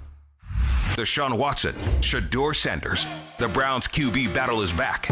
We're your home for preseason coverage. The radio home of the Cleveland Browns. 92.3 The Fan. So much can happen around the globe that we never hear of. I really don't give a shit. I mean, it had nothing to do with me. I mean, they moved the meeting. I didn't miss it. I was just trying to get a sweet haircut. How it is when you win in Cleveland, man. They love you. When you lose, whew, it's the way it should be. He's a piece of crap. The kid, he sucks. He's sucked his whole career. I got rumors about him, how he couldn't please his wife, so now he's divorced. That sounds really good, but I'm not 6'5", and I don't have the athletic ability to play in the NBA. Now, the Ken Carman Show with Anthony Lima give their thoughts on what you might have missed about last night. The Guardians won! They won 6-4 against the Tigers yesterday behind a solid outing from Foster Griffin. Angel Martinez hit a 3-hit game. Joe Adell homered. Stephen Kwan had 2 more hits. He's hit 400 since the beginning of July. The Guardians even scored early, got behind, and came back and provided insurance as well. But here's something that gives me hope in a season where they may have already hit rock bottom a couple of days ago. Jose Ramirez made an error in the first inning and then showed visible frustration in the dugout. Afterward, good. Show me some anger. Be fired up. They should be angry. They know that they're a better team than this. I like that they're showing visible frustration. Thoughts, Stone? I'm nervous about Jose. I'm just nervous. Why? He ain't going to get more hurt. He has no more hooks to hurt on his hand. Yeah, but that's the He thing. ain't going to hurt no more hooks. No more hooks. I think that's the issue is he's going to play because he's going to gut it out. And almost like Baker Mayfield trying to gut things out when he was playing, Guardians don't really have an alternative here. He's going to play, and he's not going to be himself. And I don't know how far this team has a legitimate chance to go if that is the case, especially with the huge turnover. Buddy, I hate to do the Jim Morris stuff. We're trying to win a game here. Yeah. We're trying to win games by games. Like, I know. forget about all the other stuff. I'm not going to say the other word because I'm very proud in 17 years in radio to not do that bit. No, 18. 19? Now you're doing a different bit. Now John, you go right LeBron on bit. You go right on ahead. The Los Angeles Lakers were sold to Josh Kushner and Bob Iger, former CEO of Disney, for $12.5 billion. That's the most the team has ever been sold for in the history of American professional sports. Mark Walzer, the former owner, bought the Lakers just 14 months ago and made $2.5 billion. But Walzer, he owns the Dodgers, the Sparks, and the entire professional women's hockey league. He owns the whole league? Yeah. But he's under some investigation right now. His wealth management business and 2 insurance companies are being invested on whether $16 billion in loans were tied to his business empire. His phone and laptop, they were seized via a search warrant of his private plane in September. No criminal charges have been filed. Can you even call yourself a businessman if you're not under any sort of an investigation? Or if you're not in debt to some extent at some point. These guys are real. Wizards being able to deal with their debt situations. Well, they're just finding a way to sleep at night under that amount of debt. Look at, by the way, Ishbia might have lost like 75% of his fortune over the last month. Remember the guy that was going to war with Dan Gilbert? What happened? Made a bad bet, a really bad bet. And if there was like a margin call or something on him, he would be finished. It is the biggest team. They are the biggest team in Los Angeles, right? I mean, the Dodgers are a hell of a franchise, but the Dodgers are I know more way favorable. more. I've seen way more Laker fans in my travels than I have seen Dodger fans. Are they Laker fans because they're from LA, or are they Lakers fans because that's what Cowboy fans and Alabama that's fans the do? popularity. That's what we're talking about with the popularity of the franchises there, John. Are they more popular in LA, or are they more popular globally? Because the Dodgers, I've been told, are more popular in LA. Have you been to LA? No. Have you been to LA? No, but Lima has. Who's more popular? Three times. You know what? Honestly, I'll defer to you. It is different. The Lakers are more of, like you said, the Cowboys, Duke, right? The Yankees, where they've got fans everywhere. The Dodgers are a big freaking deal in L.A., and baseball's just different. Baseball You watch, with the exception of the Yankees, you watch your team. That's your team. You don't really follow the other teams. Like they are diehard Dodgers fans. Plus, they spend all that money. They've got every edge. But this is crazy. They made $2 billion on this flip. In a little over a year. In a year. But I'm told That's the NBA is falling apart. The NBA is bad, falling apart. Nobody watches. Nobody cares. Well, so this is $12 million on the Lakers. This is the Great thing. franchise, if you but look still. at what Boston went for, if you look at what Dallas went for, we're going to get expansion where they're looking to get anywhere from $7.5 to $9 million a team. With Vegas and a team in the Pacific Northwest, potentially, like basketball has never had more money. The TV deal they signed a few years ago, they've never had more money. So we can bitch and complain about all these things and attendance or fans being politically turned off. Like, does it matter? Does any of it matter when the billionaires continue to be able to either hide a lot of their money in these professional sports teams? From a fan perspective make them as well. tax exempt? You know, you're running out of people, individual people that have the billions of dollars to be able to buy these franchises. So you're finding more groups and more groups that own multiple franchises. Like, we have one man, and I know he owns other franchises as well, but we have one person who owns the Browns. We have one person who owns the Cavs. We're about to have, I know that David Blitzer is that managing person, but we're about to have a group eventually be under the Guardians are about to be under the umbrella of a group there. I don't like group stuff. I don't like it. You need somebody to blame, somebody to give credit to. You need somewhere where the buck needs to stop instead of moving this thing all around. I don't care for it.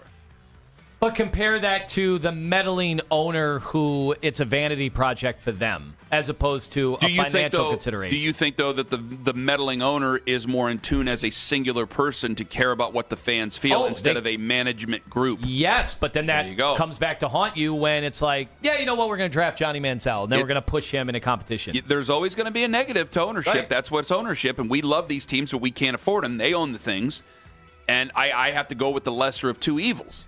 And the lesser of two evils to me is that, okay, I got one person that I can blame, and I can go after that person. And I can say whether or not that person deserves to own the team or put as much pressure as I can on that person to make changes. You look back, if this were in vogue in the mid-'90s, did the Browns ever move? I mean, is it because it was one guy making the decision and he went belly up that he could move to get a sweetheart deal? A group would have never done that. It's something to think about. I am thinking about it right now. There are pros and cons to both, I think, is the point. But does here. a management group even get to the table with you? I don't know why he insisted on keeping that stadium. That's a long story. Go ahead, John. Real quick, I know we got to go, but Russell Westbrook did retire yesterday. He announced his retirement in a video narrated by Michael B. Jordan. He did not win a ring. He won an MVP. He is the all-time leader in triple-doubles, but for how much longer, I don't know, with Jokic only being 11 behind him for all-time lead. Who has a better NBA legacy, James Harden or Russell Westbrook? I think people like Russell Westbrook more, even though, man, when it went away from Russell, it really went away from Russell Westbrook. Harden is aging better, but I think if you're talking about legacy, that has a lot to do with fans, popularity. I would say Westbrook. Lima knows this. I love Russell Westbrook. I've always been a big fan of Russell Westbrook. I think he plays basketball like a football player. I've always been a big fan. Yeah. And I've enjoyed watching his career. I know he struggled there over the last couple of years, but I really enjoyed watching his career. He wasn't the most skilled player and would just make up for it. When you would go to a game and you would see him in person, sprint the length of the floor and be 10 times faster than everybody else and also have that physicality about him. Like, I found him to be more fun to watch, but James Harden's had a way, way, way, way, way better career. That's it for About Last Night. Outstanding. Coming up at 8:20, Mary Kay Cabot going to join us on the show. You guys aren't going to believe it. Well, some of you aren't going to believe it. Many of you who aren't crazy will believe it. I agree with Baker Mayfield and what he said with Jarvis Landry. I just want to know who exactly he was talking about during his time here with the Cleveland Browns. Hear from the former Browns quarterback about his tenure with the Browns and what he's expecting for Week 2. Coming up in 5 minutes on The Fan.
our shows and can always listen on the Odyssey app. Headline Sports News every 20 minutes right here on 92.3 The Fan. From the University Hospital Sports Desk, I'm Jeff Thomas.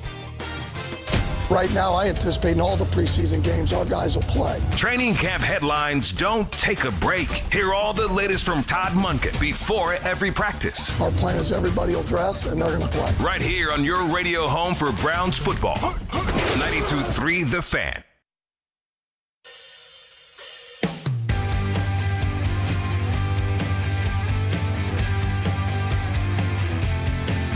We asked, Mary Kay asked, Blistergate, 8:45.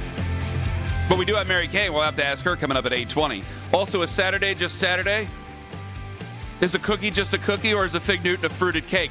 Is Saturday just Saturday, or does Watson starting mean anything more? We'll find out. Mary Kay coming up at 8:20. Baker Mayfield, you remember him? Oh, we have a Connie. Yes, we do. Connie time, 92.3 The Fan. Looking for a winner. Enter the code word FREE. FREE at 923thefan.com before 9 a.m. Your chance to win a $50 gift card to Blue Falls Car Wash. And now you're qualified for the grand prize, a 6-month membership plus. This week only, get a free car wash at the Blue Falls Car Wash in Stowe and Cuyahoga Falls. Kenny, if it's free, it's for me. It's all brought to you by Blue Falls Car Wash and Sports Radio 92.3 The Fan.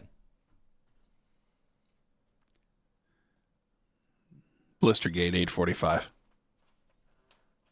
Oh, so I think Jaden Daniels is a little too sensitive about a certain thing that happened yesterday. Being a little bit too sensitive. The Washington Commanders quarterback. Going over quarterbacks. Former Browns quarterback Baker Mayfield. He was on 4th and South, which is Jarvis Landry's podcast, talking to Jarvis Landry. And, you don't always want to sit there and go over the old stuff. But I think I agree with Baker Mayfield in this clip. Here is the former Browns quarterback, now Bucs quarterback.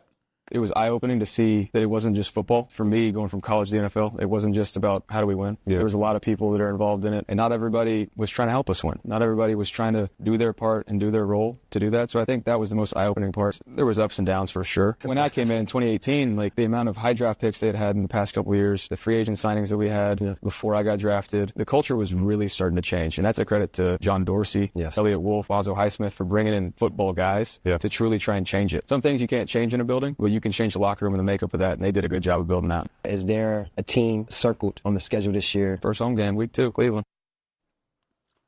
Well, that would be about right. Who's he talking about there?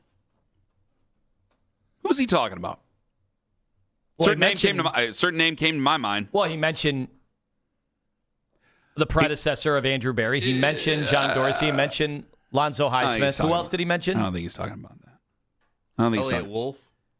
I mean, maybe he is talking about Andrew Berry. I mean, it's a decent enough guess, but I don't know. You want to play it again? Because I want Lima to listen very, very closely. Now, and I understand. Oh, you media, you're cook. Well, I want you guys turn your radio up. I'll speak softly, and I want you to listen very, very closely to what Baker says and who he's talking about. Because I want to see whether or not I'm right. I think I might be when I say a name after this clip from Baker Mayfield on 4th and South. Again, hit it. It was eye-opening to see that it wasn't just football. For me, going from college to the NFL, it wasn't just about how do we win. There was a lot of people that are involved in it, and not everybody was trying to help us win. Not everybody was trying to do their part and do their role to do that. So I think that was the most eye-opening part. There was ups and downs for sure. When I came in 2018, like the amount of high draft picks they had had in the past couple of years, the free agent signings that we had before I got drafted, the culture was really starting to change. And that's a credit to John Dorsey, Elliott Wolf, Ozzie Highsmith for bringing in football guys to truly try and change it. Some things you can't change in a building, but you can change the locker room and the makeup of that, and they did a good job of building that. Is there a team circled on the schedule this year? First home game, week 2, Cleveland. Who do you think he's talking about? I don't know. You don't know? You can't even hazard a guess? No, I don't know what you're... Well, I thought it was just he mentioned the guys in the front office that were there when he got drafted, not the guys that said goodbye to him. So I assumed you meant that was an attack on Andrew Berry. That was an attack on... I mean, I'm sure he would lump him in there, and I imagine he wouldn't have good things to say about Andrew Berry or Kevin Stefanski. Even though he made the playoffs and had his best season in the pros with those guys. I think Kevin Stefanski's a guy who did want to win football games, probably still does want to win football games just in Atlanta. I do think Andrew Berry wants to win football games. You don't think you really can't hazard this guess yet? I don't know. Owen, can you hazard a guess of who he's talking about? Or who you might think he's talking about? I mean, it's either Barry or Stefanski, right? I don't think he's talking about anybody who doesn't wear a uniform. I'm wondering. Mary Kay Cabot joins us at 8:20, and you remember what was written there about a certain somebody who basically made it out to be it's either him or me. When did the incident 2019 with Mason Rudolph, do you remember we reacted to the reaction that Baker had with that? Mm-hmm. When he said how unsmart it was? I don't know, those weren't the exact words, but he was very disappointed that Myles Garrett did that in that moment because he knew that he was going to be suspended for the rest of the year at least. I mean, Mike Florio wanted him fired or wanted him arrested over it. Do you think there's a chance? I mean, you guys all called in last year, said stat padding stats. Jadeveon Clowney tried to throw him under the bus. I guess I got to be the bad guy and do some speculating here. Or it's just August 13th. Maybe it's just August 13th. Dare I speculate he's talking about another guy in a Browns uniform that was a high draft pick? Well, he did just say, though, in the clip, like, guys were drafted high ahead of me. They had turned the culture. Like, that was Myles. Myles was drafted number 1 overall the year before he got there. Except you've agreed with me over and over and over again over the last 9 years about he's not a vocal leader. He's not that type of guy. Now, Baker tried to be a vocal leader. Baker was as vocal can be. And Jadeveon Clowney, listen, I'm not saying one's right and one's wrong. I'm trying to find who he might have been talking about. And he very well could have been talking about Andrew Berry or DeBodesta or Kevin Stefanski for that matter. That's a possibility. But when he's saying guys try, I went from college where it was about winning football games, meaning to me, I took that as guys who were his teammates, who he were leading. It's about trying to win football games. You go to the NFL, what do we always talk about with guys? There are other things that guys are trying to do in the NFL, sadly, other than win football games. Well, like what? Like build a brand? Their business, their brand, their stats. Baker their business, did all that, their though. brand, their stats. Yes, but Baker, that was one of the biggest criticisms of Baker after he had the great year in 2020 was he's even focused on football. I'm not saying that Baker's completely blameless in it. Mm-hmm. No. I am asking you whether or not you think he might have been talking about Myles. See, I would love Myles to go on, because I don't think there's very much love lost between the two. Okay, fine, I'll shut up. I love Myles. I just went and listened to it again. I mean, he's talking about the locker room changing and the draft picks and the guys that brought those guys in, and he said the locker room was changing. So he would be a locker room. But he's guy, talking right? to Jarvis. Miles. He's talking to Jarvis Landry. Would be a locker room. But Myles would be a guy in the locker room. And I think he is when he's saying that guys weren't trying to help them win. I think he's talking about guys in the locker room. Listen to it again. Yeah.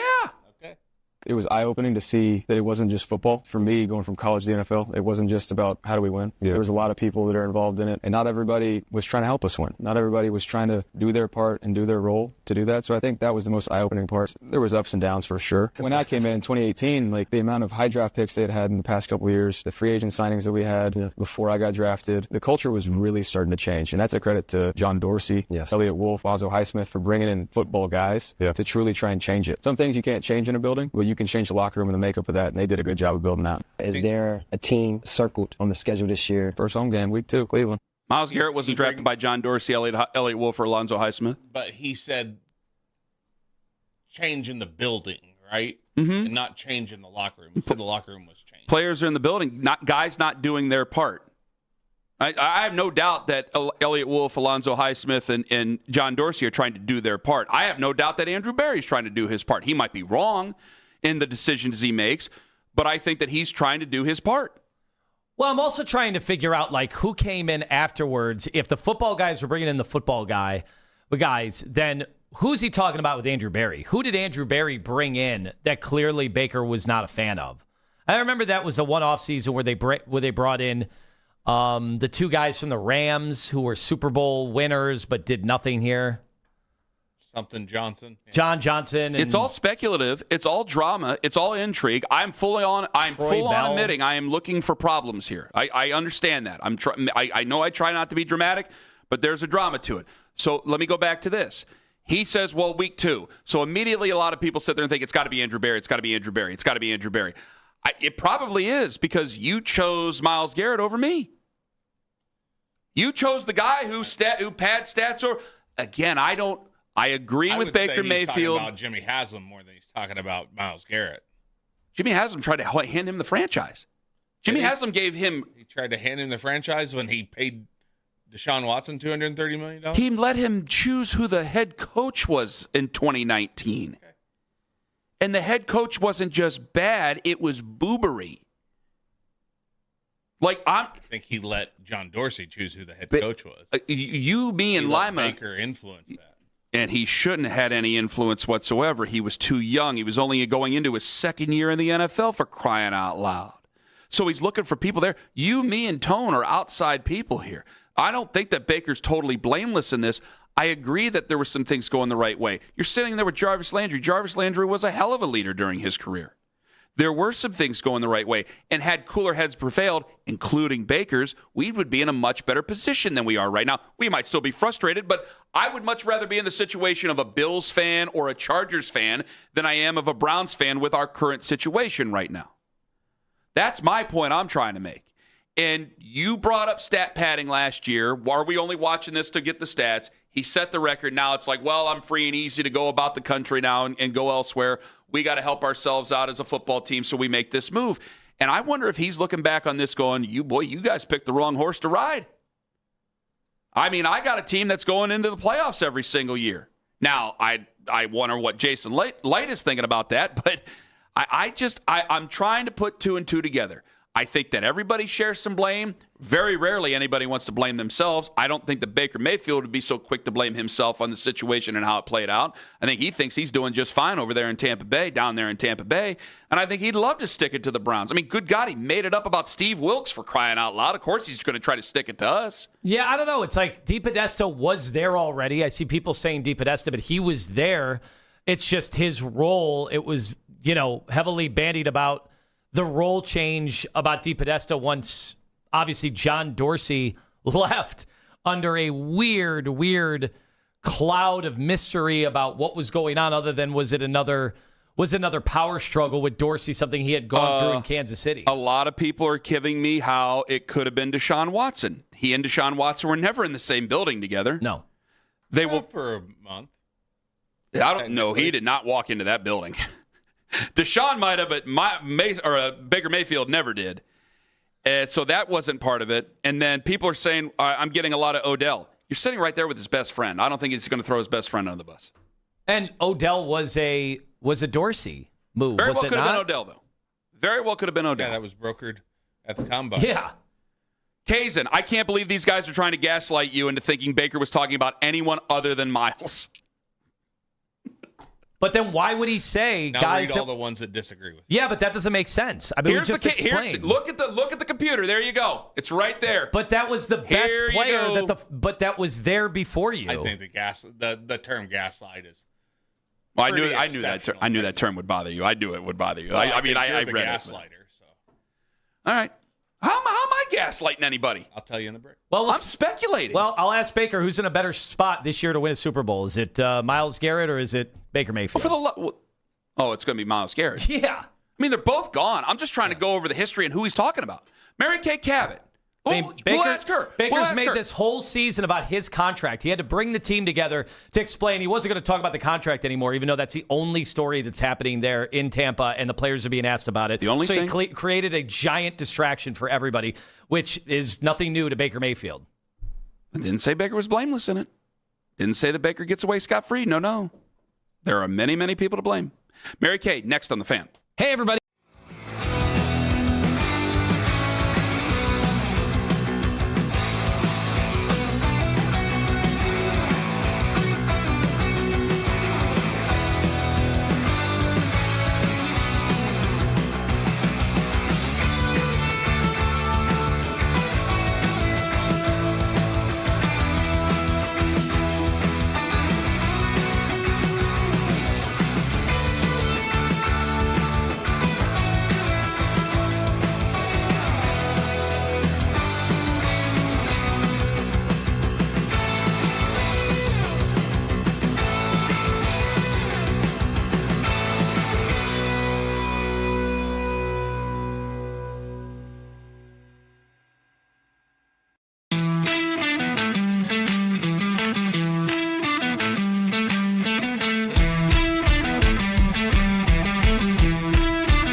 schedule for MLK Day. The Cavaliers going to play host to the Detroit Pistons January 18th at noon at Rocket Arena. The announcement comes to the Cavs not including opening night nor Christmas Day.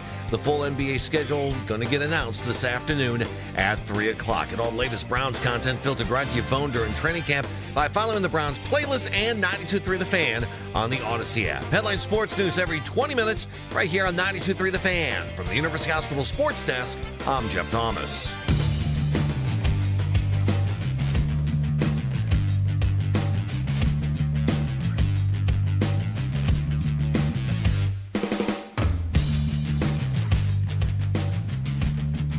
Got a preseason game coming up on Saturday, everybody. Bet you didn't know that. Kickoff 1 p.m., your flagship home for your Cleveland Browns. 92.3 The Fan, yes. Well, it's just all part of training camp. Training camp coverage powered by Expert Renovations and Consumer Tire. 92.3 The Fan. Let's go to the Wise Heart Right, We Make It Right, Call Kyle Right hotline. Ladies and gentlemen, Mary Kay Cabot, Browns beat reporter from Cleveland.com, the Cleveland Plain Dealer. She's on 92.3 The Fan.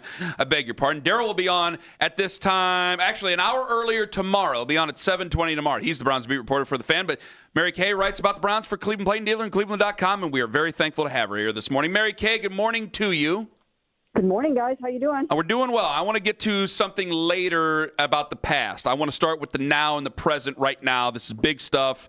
All right, Deshaun Watson's going to start on Saturday.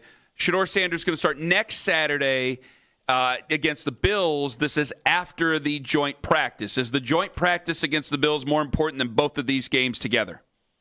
It could be. I'm curious to see how Todd Monken handled the reps in that game. If he gives the majority of those reps to Deshaun Watson, I think that's going to be significant. But he has also been making a little bit of noise about splitting some of those first-team reps in that practice. So I think that's something to watch right there.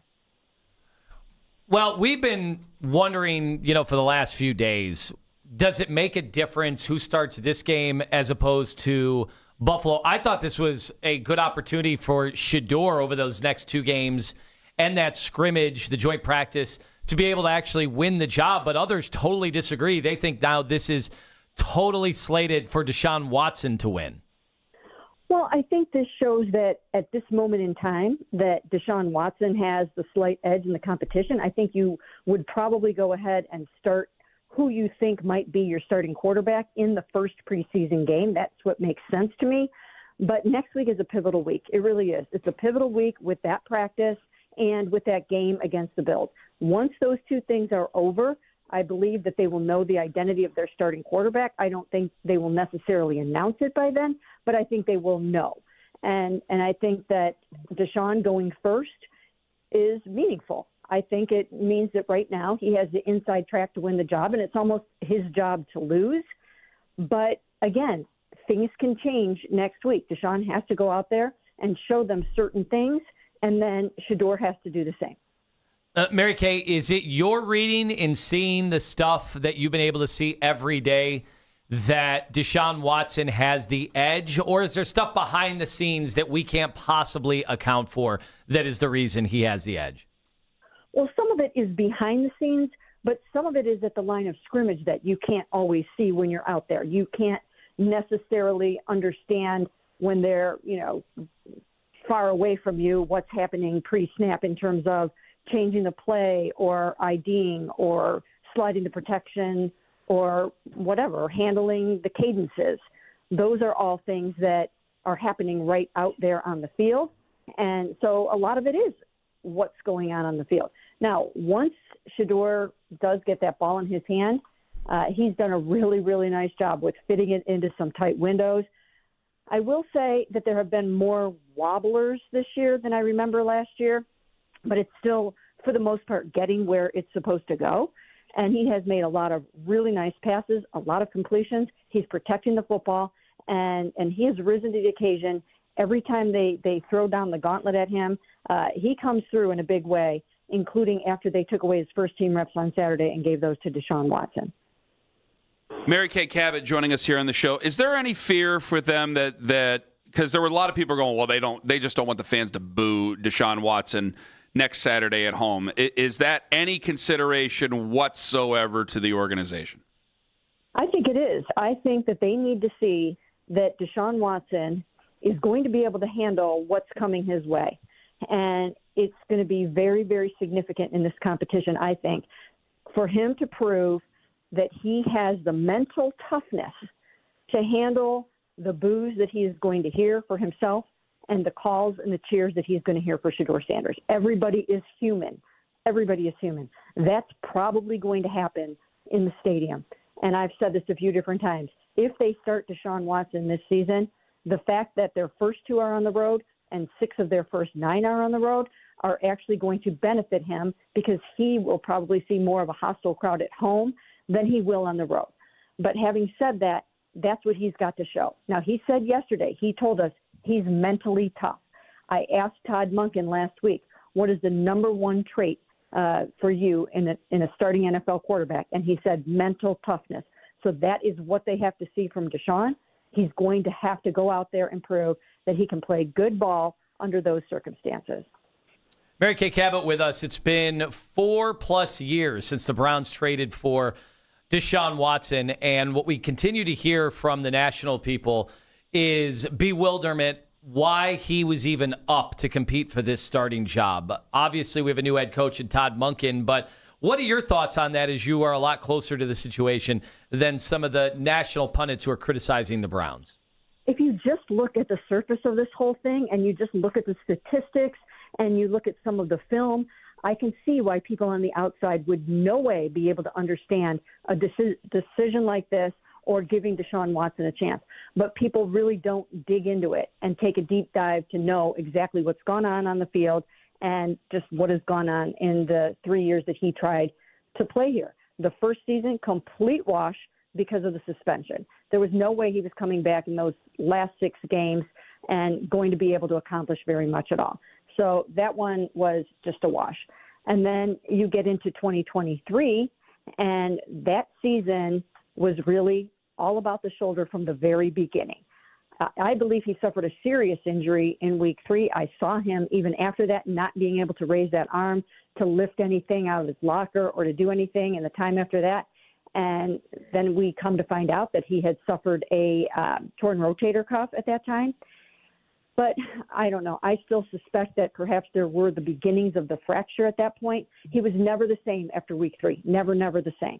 And so then ultimately you get to the Baltimore game, and we find out after that game that he has a fractured glenoid bone, but his surgeon had told him that it probably happened before that. We don't know how long before that, but it happened at some point before that. And everybody could see that he didn't have it from an arm standpoint that year. Then he comes back in the next year. He still didn't have it. I watched him at the Greenbrier not be able to throw a pass 25 yards away from him into a net. So I just never saw the Deshaun of old in 2024. And the offense was just messed up that year. It was very, very messed up. If you really took a football person and analyzed everything that happened from the Greenbrier to the moment that Deshaun ruptured that Achilles, it was not conducive to good football for a quarterback at that point. So I just don't think he has had any kind of an opportunity to show what he can do under sort of normal circumstances with a good supporting cast, with a game that is called specifically for his strength and when he's healthy. Mary Kay Cabot joining us here on the Wise Heart Right. We make it right. Call Kyle Right hotline. Does Watson's salary have anything to do with him starting? No, I really do believe that they're trying to do everything that they can to win football games this season. They know they're going to be better later in the season, which is part of the reason why I have always believed that in this particular year that Shedeur Sanders might be better served to go in later than in the first couple weeks of the season when they're trying to figure out how the offensive line is going to come together, how the young receivers are going to come together. Things are going to be gelling much more in week 4, 5, 6 than they are in weeks 1 and 2. So I don't think the money has anything to do with it. I really don't. I mean, they have to pay that money no matter what happens. And chances are, I mean, it would probably be a long shot at this point for Deshaun to earn a next contract here. So I don't think that's it. I think Todd Monken wants to win now. That's how he's wired. That's what this is all about. And I think the Browns understand they need to get this thing turned around and get some winning football on the field. What do you make of the Dylan Gabriel reps right now? And Todd Monken obviously had said that he had a chance to earn more reps, and it seemed like on certain days he was getting them, on certain days he wasn't getting them. Is there any method to the madness here?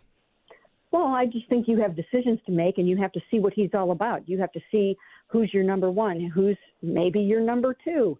I mean, we don't know where this is going yet. And maybe you want to make sure that other teams are going to be able to see, too, that he's can play some decent football in case somebody wants to offer you something for him. So there are a lot of things that go into a decision like that. But I think he's also got an opportunity over these next 3 games, these first 3 preseason games, to show that he's got some value and some merit. And I think that he was also put in a very difficult situation last year, as all the quarterbacks were. Mary Kay Cabot joining us here on the show. Did anybody ask Todd Monken yesterday about these alleged blisters that was on the internet yesterday? No, but I did ask Shador about the blisters. Okay. So, yeah, I asked him, and he said that he did, in fact, have blisters at the very beginning of training camp. Okay. And that they worked through those. So he's not using it as an excuse right now for some of those wobblers that we're seeing there. But he did acknowledge that was an issue very early in training camp. Mary Kay, do you care about some of the wobblers, like the great Isaiah Bond pass? I didn't even see until I saw 2 different vantage points that it was a total wobbler in the air, but it got to where it needed to get to, and it was caught. So what do we make of passes like that? Well, I actually want to look into that a little bit more. I'm curious about the whole thing. I saw that Warren Sharp of Sharp Football Analysis put something out just yesterday about the spin and the revolution on the ball. I think it's an interesting topic. I do think, for the most part, in a game that it probably does matter because you're not always going to be going up against Trey Avery. You're going to have some defensive backs out there that are just going to be licking their chops for a pass they think they can get their hands on. And not to knock Trey Avery, but it's different going against Trey Avery than it is a 5-time Pro Bowl cornerback like Denzel Ward. So I think those kinds of cornerbacks would be looking for opportunities to get picks. And if you see a little bit of a wobbler that might end up getting a little underthrown or whatnot, then that could be an issue. Mary Kay Cabot joining us here on the show. Spencer Fano, he's going to start left tackle, correct? Yes, that is correct. Okay, who's going to start over at right tackle? As of right now, Titus Howard. But once again, I do think that let's see what happens in this next week. They have to get the best starting 5 out on the field. And if DeJuan Jones establishes that he is one of those guys, then they might decide to get him in there somewhere, somehow.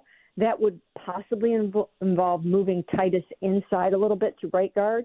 But I don't know. I mean, George Warhop doesn't really want to do that. He doesn't want to upset the apple cart that much. So I'm not sure if that will happen or if they will just find someone else to play right guard and kind of go with what they've been doing. Is Elton Jenkins going to start the season at center?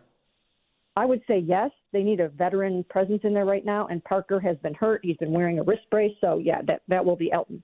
We still have all 3 preseason games ahead of us, Mary Kay. Is there a name that we know that is possibly like on the bubble that we would be surprised with? Well, the only one I would say right now would be probably Cedric Tillman.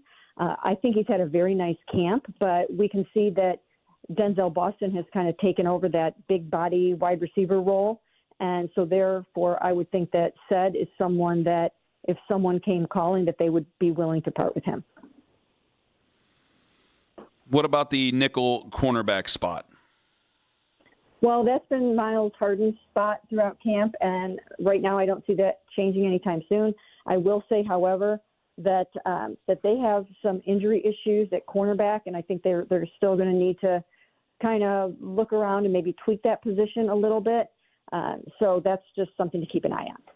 Okay, we have some audio I would like you to hear. Baker was on the 4th and South podcast. Here is what Baker said about the Browns and circling week 2 and that there were some people in the building that weren't as committed to winning as he thought they should have been. It was eye-opening to see that it wasn't just football. For me, going from college to the NFL, it wasn't just about how do we win. There was a lot of people that are involved in it, and not everybody was trying to help us win. Not everybody was trying to do their part and do their role to do that. So I think that was the most eye-opening part. There was ups and downs for sure. When I came in 2018, like the amount of high draft picks they had had in the past couple of years, the free agent signings that we had before I got drafted, the culture was really starting to change. And that's a credit to John Dorsey, Elliott Wolf, Ozzo Highsmith for bringing in football guys to truly try and change it. Some things you can't change in a building, but you can change the locker room and the makeup of that, and they did a good job of building that. Is there a team circled on the schedule this year? First home game, week 2, Cleveland. All right, that's a lot in a short amount of time. Do you think Baker is referring to, my question is, who is he referring to? Do you think Baker is referring to a teammate, certain teammates? Do you think he's referring to anybody in the front office? I don't know who he's referring to there, but there was a lot of dysfunction going on at that point. There was a ton of dysfunction.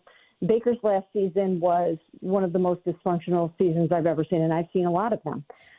But there was a disconnect, and why didn't he talk about that with Jarvis? There was a disconnect between Baker and then Jarvis and Odell. Those guys felt on the outside of the quarterback room in a quarterback sort of cliquey situation they felt was going on there. There were a lot of things going on. Baker Mayfield and Myles Garrett were at odds, and they didn't see eye to eye on things. And then Baker Mayfield really wanted nothing to do with Kevin Stefanski, and that's another large reason that he's not here. He did not like the way that he was being used. Something was going to have to give. And I had written, a story before all of this went down that if things did not change, that he was probably going to ask to be traded. So there were a lot of things there. I don't think it was people didn't want to win. I just think that it was difficult for that team to get anything right that year. Mary Kay, you're a glorious individual. We love you so much. We thank you for your time. Safe travels out to Chicago, and we'll talk to you again next week. Sounds good. Thanks, guys. Mary Kay Cabot on the Wise Heart Right, We Make It Right, Call Kyle Right hotline says that Deshaun starting on Saturday means he has the inside track to this starting job. You want to move Blistergate back and talk about this coming up next? Yeah, sure. It's Ken Carman and Anthony Lima and the Curious Case of Watson on the Fan. Anthony Lima for Expert Renovations, LLC, not a typical construction company. They come out year after year, and they've got something that is absolutely incredible that more people are starting to look into and enjoy. It's a 30-year warranty, the lifetime protection plan, where they come back annually at Expert Renovations year after year to make sure the warranty and the product stands tall. We're talking about people that have real expertise, 30-plus years on the job, and they can help you with your exterior siding, the metal roof, and a window overhaul for your home that is built to protect and backed for life, which means they return year after year, and they know exactly what to look for, preventative measures as well. This is not the tailgate warranty where the minute the truck drives off the property, it's useless. They come back year after year and make sure the warranty.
from Cleveland sports from the night before and around the sports world leading up to the Ken Carman Show with Anthony Lima. It's the Fan Warm-Up Show with Jeff Thomas. Weekdays starting at 5 a.m. on 92.3 The Fan.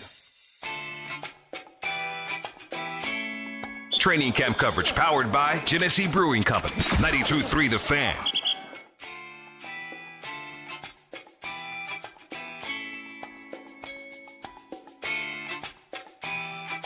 All right. Mary Kay says that we have the clip now. All right, hit it. Well, I think this shows that at this moment in time, Deshaun Watson has the slight edge in the competition. I think you would probably go ahead and start who you think might be your starting quarterback in the first preseason game. That's what makes sense to me. But next week is a pivotal week with that practice and with that game against the Bills. Once those two things are over, I believe that they will know the identity of their starting quarterback. I don't think they will necessarily announce it by then, but I think they will know. Well, it doesn't mean it's Deshaun's job to lose. 216-474-0092.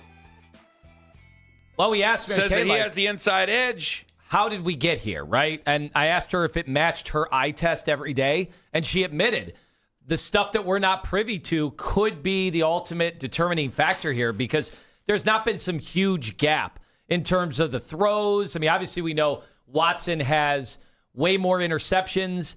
There have been some nice flash plays recently by Shedeur the last few days, but she continues to say that there really isn't a whole bunch of separation, although Deshaun might have the edge getting him in and out of stuff. Okay, so if there's not that much, and he's got the, so what are we saying here then? What are we pointing out? Well, what are we upset about? No, she's making it sound like he's earned it. He's earned it, and it's his job to lose at this point. Okay. Well, that doesn't make me a very merry man, but that's at not going to make time, people feel good at all. Well, yeah, but if he takes a job, I said the whole time. Now I'm not going to go back on what I said. I said the whole time if he wins the job legitimately, and it seems that he would in this case. Going off what Mary Kay said, I'm willing to accept that. Again, there's other scenarios that we have to play out, but they're not really for Deshaun Watson. Because I wanted to ask her point blank, does his salary have anything to do with it? She said no. So that goes away from it.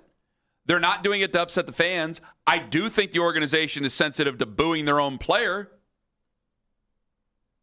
People said, I'm afraid of. I ain't afraid of a damn thing. You guys have been booing him for 30 years. Why the hell would I be afraid of that? Won 8 games the last 2 years. What am I? I'm afraid you're going to boo? I'm afraid? I mean, the funny thing is, whether you boo them at the start, one thing that's been universal since 99 is we end up booing them at the end. Yeah. I mean, hell, I know we've had boo fights before, and even Miles called out people booing. It's like, yeah, you paid your money, you got every right to boo. Now they do. I don't want the team to be booed in preseason. Now, hold on. It's not all boos. Or even one player, but yeah, you got every right to do it. It's not all boos when Deshaun Watson plays. Sometimes it's cheers, but that's when they're scraping him off the field and putting him on a flatbed and wheeling him out. Come on, that's not. Because that actually happened. They didn't use a. It was flatbed. not. It was a gaggle of people. Golf it cart? was not. You guys make it out to be. It was the entire stadium. Utility vehicle. It's not a golf cart. What do they use? There's no thing for your bags in the back of it. It's a flatbed. It's not a flatbed. Does this have any meaning? Because Mary Kay, we played the Mary Kay clip. Now, I still thought it was very much open. Mary Kay is saying differently. Do you feel that this is that he has the inside edge? Because I think we'll find out more during the joint practice. Maybe I'm naive. I'll be the naive one here. I thought this was the opportunity for Shedeur to win the job by getting a chance to have his start against Buffalo. And the joint practice, I guess it'll be very telling how the reps are partitioned. But why would you?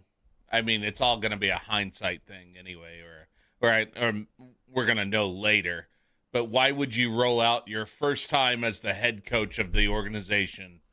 Roll out the starters, right? It's all the starters, and not roll out the guy you plan on starting the season with as a starting quarterback. Yeah, you want to do that.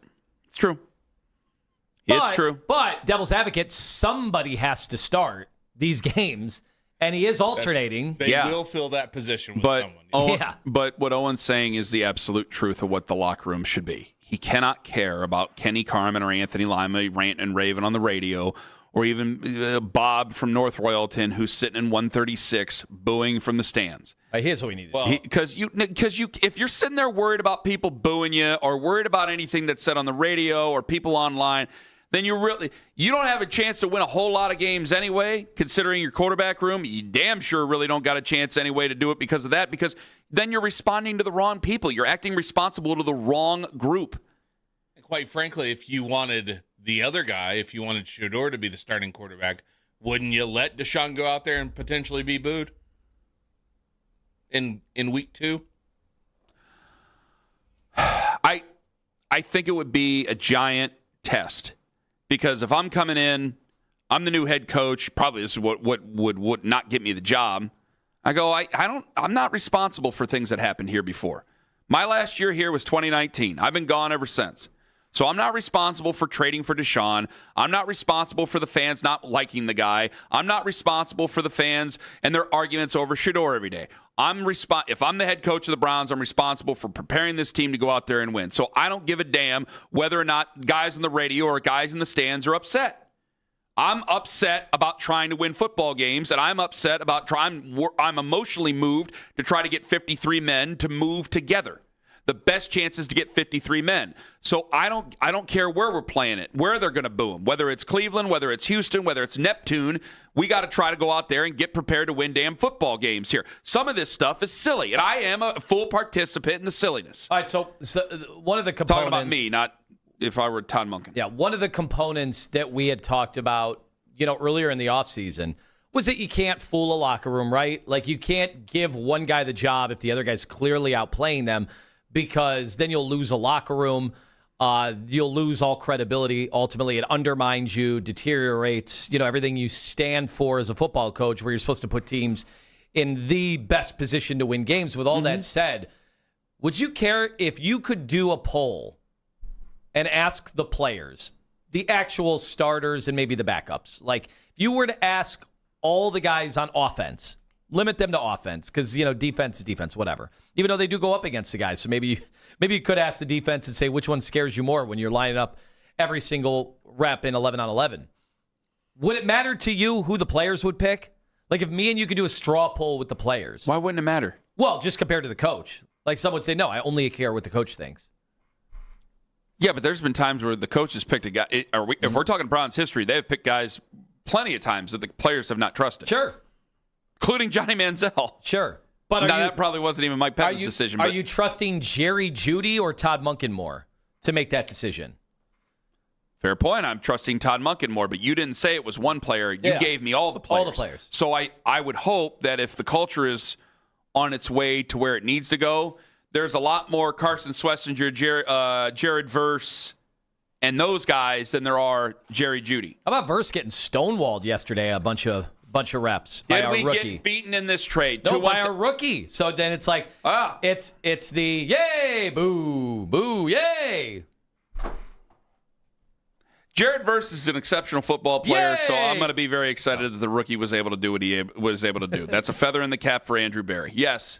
Does Jared Verse have a brother that we can have him come in, play offensive tackle, and go against Fano's brother?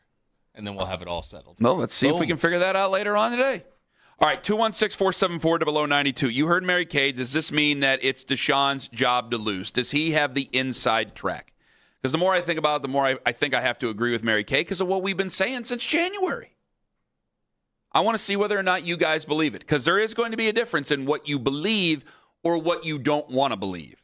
That and an injury to the fingers may be causing Shedeur to fall behind in the QB competition. He's not going to use that excuse, so I ain't going to use it for him. That coming up later on The Fan.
today's headline segments. Headline sports news every 20 minutes right here on 92.3 The Fan. From the University Hospital Sports Desk, I'm Jeff Thomas. Hey, Browns fans. This is Denzel Ward. Keep up with the latest football news every 20 minutes with exclusive 2020 reports on the radio home of the Cleveland Browns, 92.3 The Fan.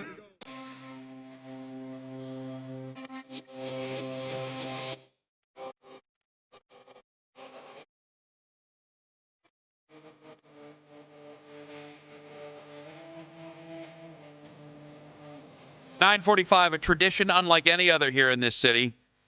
And John owes it to you, Cleveland, to attend it. But we got major controversy. I don't know. Do we have major controversy here? Like, guys, I hear you. I hear you guys. I do.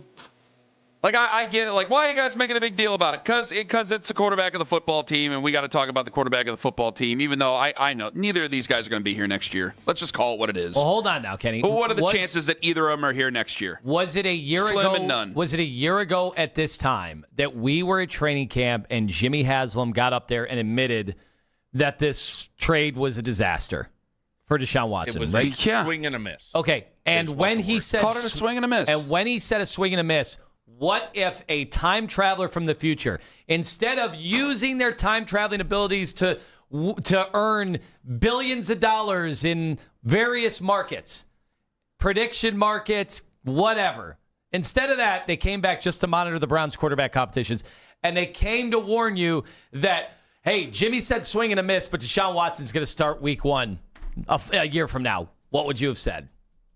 I honestly don't think I'd be surprised. Really? Nah. I would have been surprised. I don't think I'm surprised by anything anymore. Not with them. But on this, that would have been a whole cycle and a half to be able to bring in a new quarterback of some sort. What about what? In the draft, in a trade, in free agency. Yeah.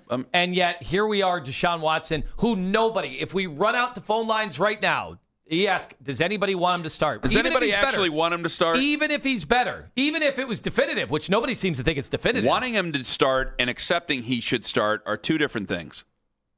They're not the same. I don't want him to start. I will accept him starting. Man, even if I told you that he could win 4 of the first 6 games this year and do it without a laugh, even if I told you that ahead of time, he's going to win 4 of the first 6. I'm sure the number would come down of outraged people, but I still think there'd be a lot of people that said, no, that makes us have to consider signing him. That makes us have to consider it doesn't. Giving him another contract. No, it doesn't.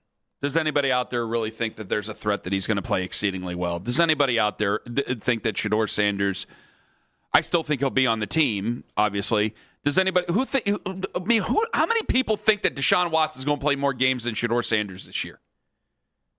This is where any of you guys say, like, this is a giant waste of time. You guys are totally right.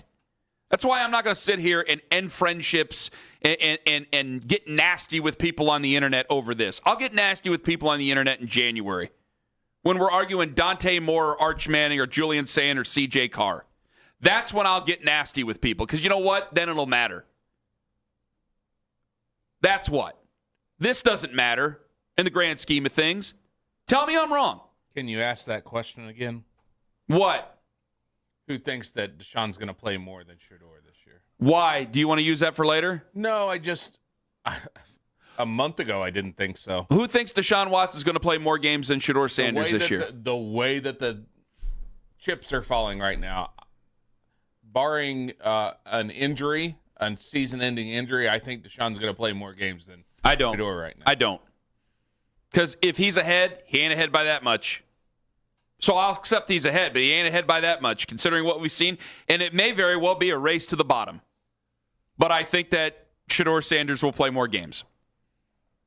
I got very little faith in the guy who is, according to Mary Kay, leading the quarterback battle.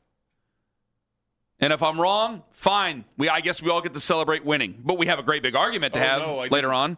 I don't even know that we'll celebrate winning. Okay, well, then there you go. I'm starting to feel like we are I shouldn't say starting to feel like we already knew this, but we were at a horse race and these are 2 mules, right? We brought oxen to the horse race. I mean, yeah, they're in the race. They got in the chutes. Mm-hmm.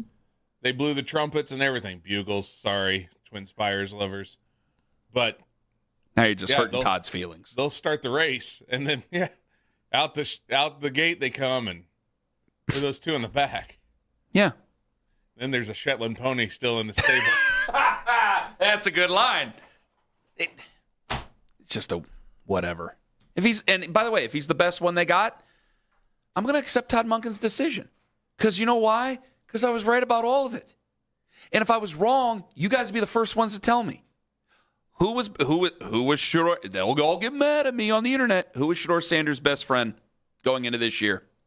Kevin Stefanski would have kept the status quo. I bet Kevin Stefanski would probably be starting Shedeur Sanders. I know, though. Do you disagree? The Shedeur fans don't agree with that. They don't agree with that. But again, do you disagree with me? Do you disagree? No, you love to disagree with me and tell me I'm wrong. Do you disagree? I think that could have been a better avenue for him. You love it sometimes more than he does. Do you disagree with me?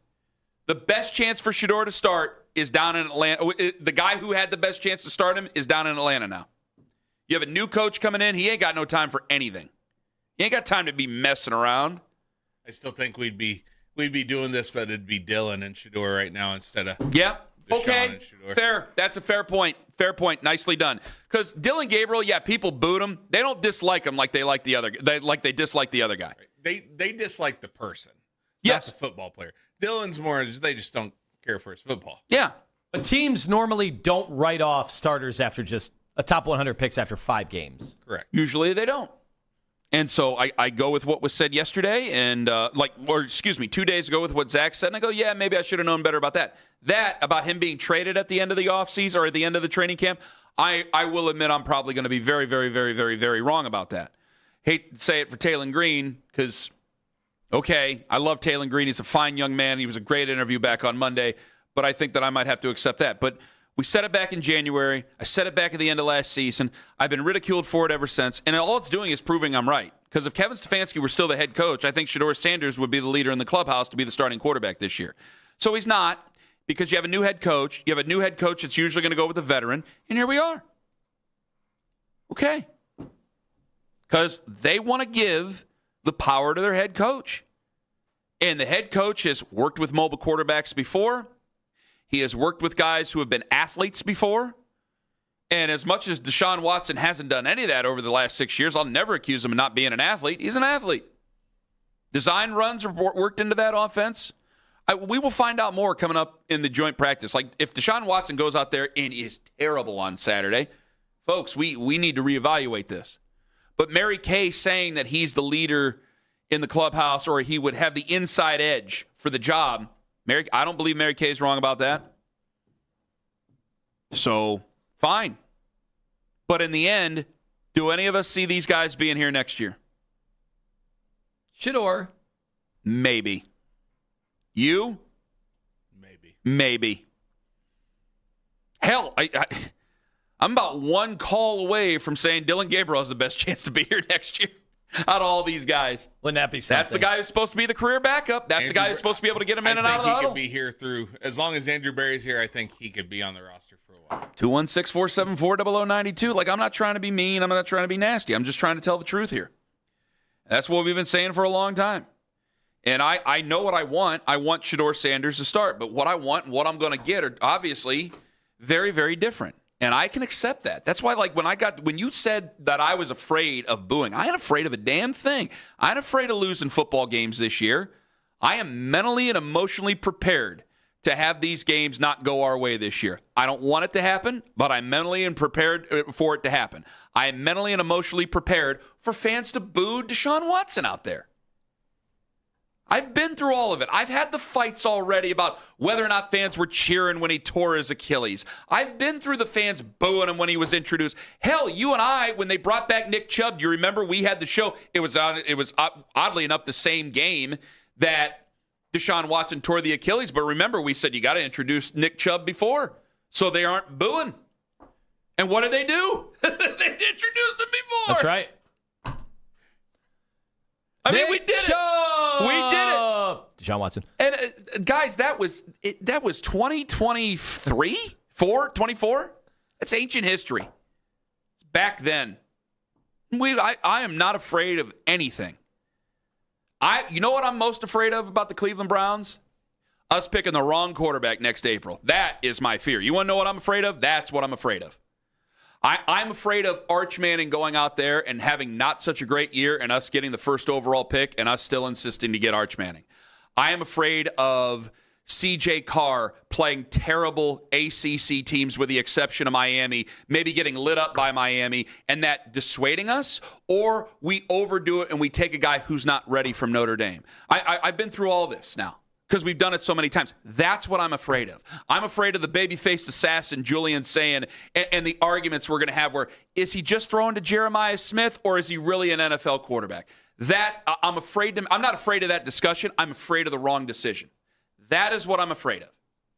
You want me to admit my fears? That's my fear. What are you afraid of, Anthony? I bet it's the same thing. You ain't afraid of this competition. No. Oh, my God, they're going to boo. You've booed since 99. 216-474-0092. Deshaun in Cleveland. Hello, Deshaun. What's up, fellas? What's up? It's good to talk to you, friend.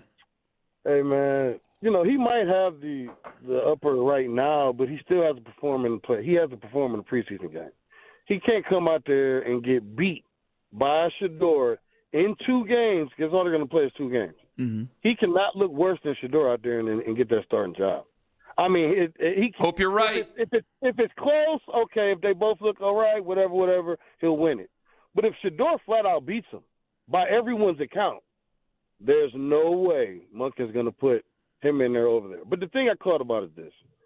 Andrew Berry, I love him. I love Laser Eye Berry. I love him. But his biggest mistake is Deshaun Watson still being on this roster.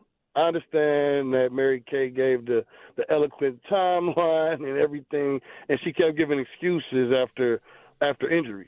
Mm-hmm. An excuse. Mm-hmm. After another injury is an excuse. Another injury is an excuse. To me, bad play or not being able to play is the same grade, right? If you can't stay healthy, it's an F. Yeah. Bad play is an F. So after the Baltimore game, that was the second year, we had to give him the next year. He looked good that game. We're like, okay, we got him next year. Next year, I think we started out 5-1, but he was horrible, right? It should have been over. Right there, over. Now you say, well, how are you going to do that? Well, Denver, a great organization out there. You have to admit your mistakes quickly. All this letting these mistakes ride out, you can't do it. Denver is a great organization. They admitted their mistake. Russell Wilson out there, I don't care, right? I think that contract was a little easier to move than Deshaun's. But yeah. But let me tell you another one. San Francisco. Didn't they trade 2 first-round picks for this Lance guy? In 2 years, gone. They admitted their mistake. If Andrew Berry, first-round picks, okay, they admitted their mistake. You got to admit your mistake quick. I'm sorry. He shouldn't be on the roster. Steelers and Pickett. I've seen this stat where they threw both 220 passes in these reps, right? 200.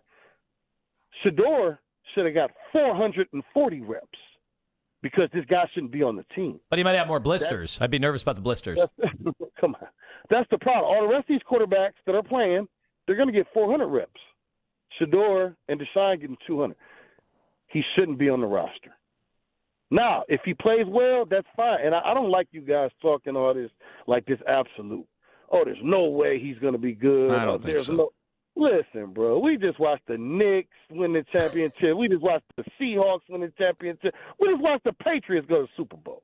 So all these absolutes in sports, I think that's over with. Everything's a little bit unpredictable these days. Can James Harden win a championship? I don't. No. Okay.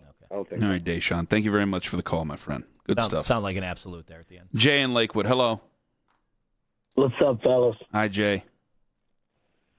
I hate to say it, but say it, babe. What a way to start. I mean, Deshaun Watson's been terrible. He's gotten injured. He's had off the field issues. But at the end of the day, before he came to Cleveland, he showed an upside that not many NFL QBs did in the NFL.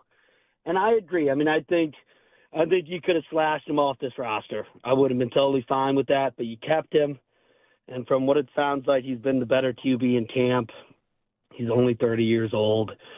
I hate him. I think everyone else hates him in a lot of ways. But what are you going to do? We're stuck with him. So, geez, Louise. I don't know what else to say, boys. All right, Jay. He's probably our best option this year to start the season.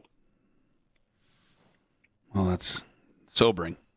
216-474-0092. Do you believe that Deshaun has the edge here? I do. But right? It definitely seems like he has the edge. I'm willing to accept reality. I just can't sit here and act like that edge is going to be insurmountable.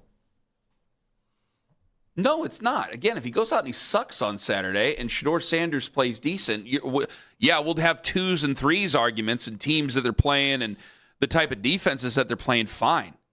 But I got to tell you, like, you guys are going to be paying attention to passes and ducks and spirals, and I want to see how long it takes him to get out of the huddle. I want to see if we're looking over to the sidelines. Like, I'm serious. I want to see whether or not we're looking over to the sidelines, like wondering what's going on. We're doing that thing where we raise up, look over to the sidelines in the huddle, then look back down because we're trying to get things figured out. That's what I'm paying attention to. All right, more of you guys coming up on this.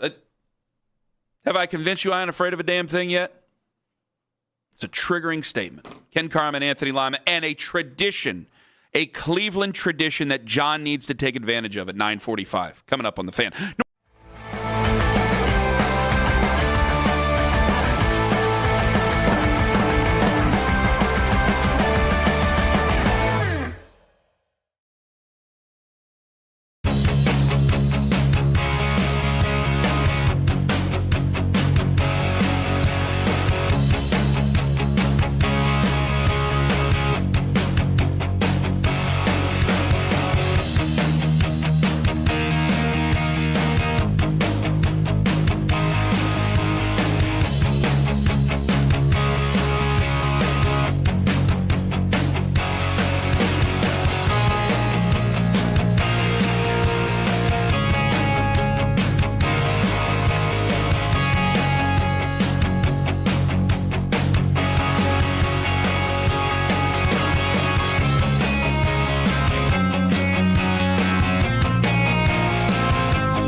time. Stop missing out on valuable customers. Visit digitallocalads.com to learn more about our local advertising solutions. That's digitallocalads.com. Okay, people, mine starts here. Get to the 92.3 The Fan YouTube channel to see daily Browns breakdowns with Darryl Ryder and Coach Lance Reisland.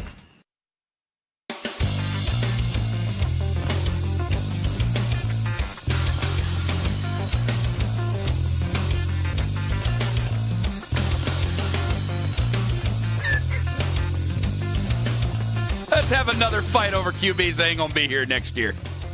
Let's have a great big fight. Let's say things we can't take back to each other because we have two quarterbacks that probably ain't gonna be here next year. I do want to play a piece of audio that was said recently that you can hear on the rewind feature on whatever Ken's about to read about. Ah, yes, use the rewind feature, which is free on the free Odyssey app. It's all free. It doesn't cost you a damn cent. Powered by Integrated Restoration, your local experts in water, fire, and storm disaster restoration. All right, let's hear it. What did I say? You just said this, and we'll talk about it afterwards. All right, here we go. I am mentally and emotionally prepared to have these games not go our way this year. I don't want it to happen, but I'm mentally and prepared for it to happen. I am mentally and emotionally prepared for fans to boo Deshaun Watson out there. Okay? Now, while I agree with you that you probably are mentally prepared for games to not go our way this year, there's no way in hell you're emotionally prepared, and you never will be. I've seen you do it too many times. So in week 7 or week 8 or whatever week the wheels fall off on the Ken Carman train this year, because it's going to happen, I'm going to replay your emotional preparedness statement. There's no way in hell you're going to keep it together this year. Well, I don't care what happens. What if something stupid happens in the game? I have to be able to react to that, don't I? Or I can't just sit in here and go, well, I expected this. I think people would be pretty upset with me if I just every week after a loss went, well, I expected this. What are you going to do? What are you going to do? What are you going to do? People would be pretty upset if you just came in here and were ho-hum about everything. Yeah. So I think you probably shouldn't have made that statement. Now it's going to live forever. Let me use this as an example and maybe even an out, okay? The late, great Chuck Noll.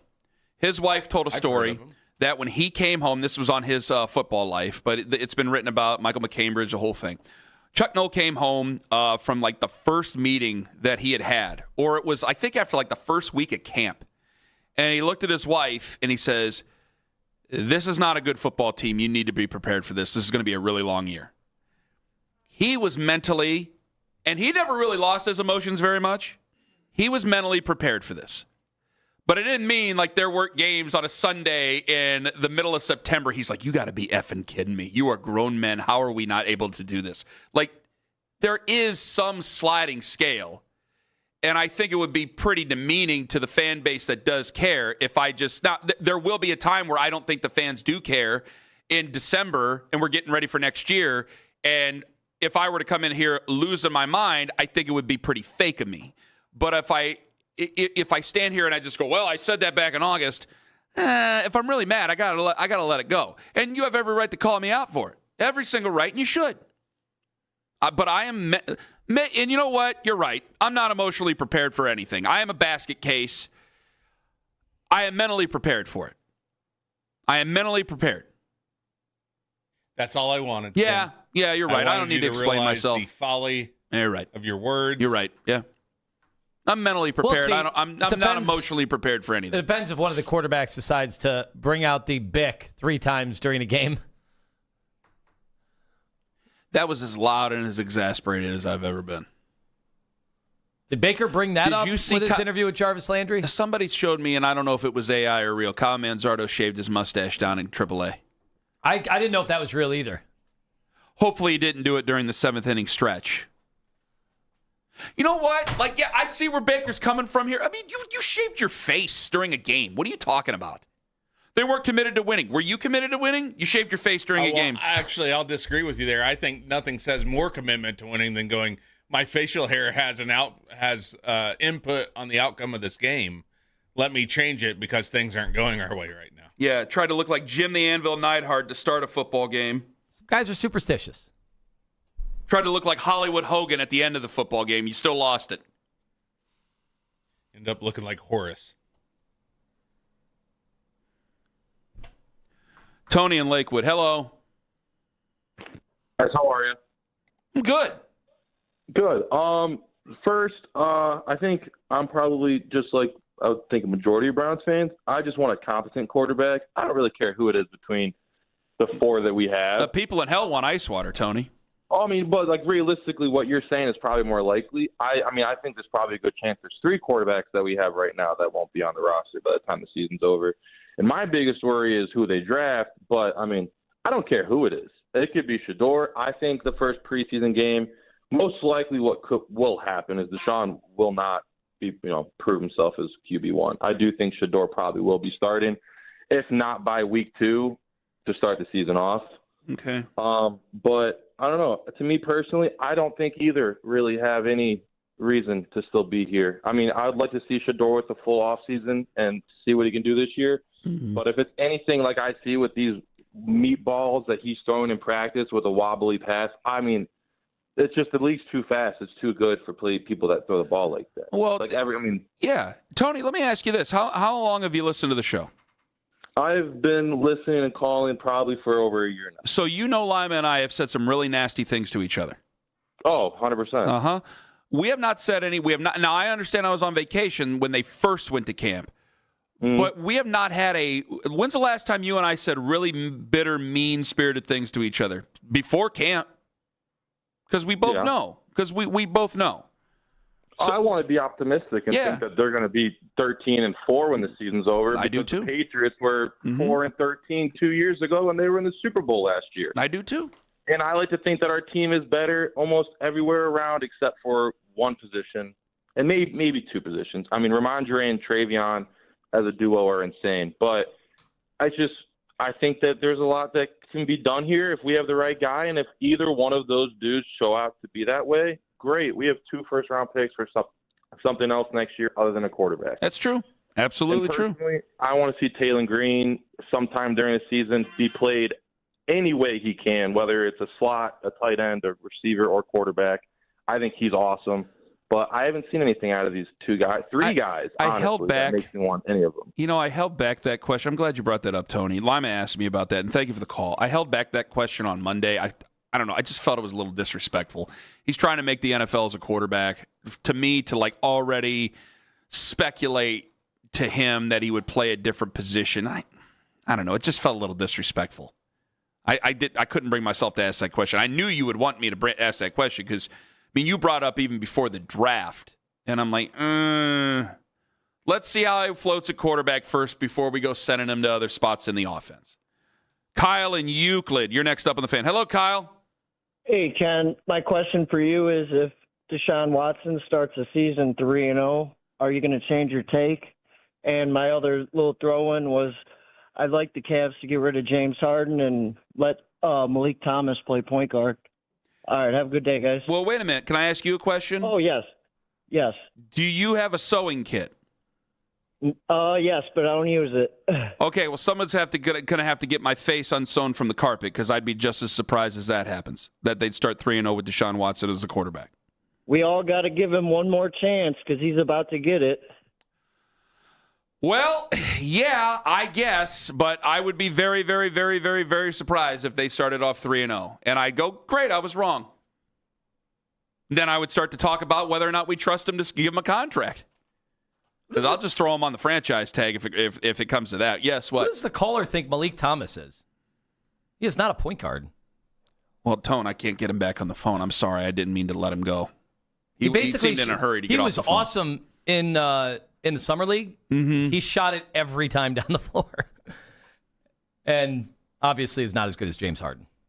Ryan and Wadsworth, home of the Grizzlies. That He's team next would up win 15 less games. Yesterday was 2-second trivia. Yeah. I'm sorry. Ryan and Wadsworth, hello. Yeah, hey, guys. I got 2 things. One, I don't think that the goal of this year is anything other than get a quarterback for next year. So isn't playing Deshaun Watson giving us the best chance instead of going out there and winning 6 or 7 games with Deshaun?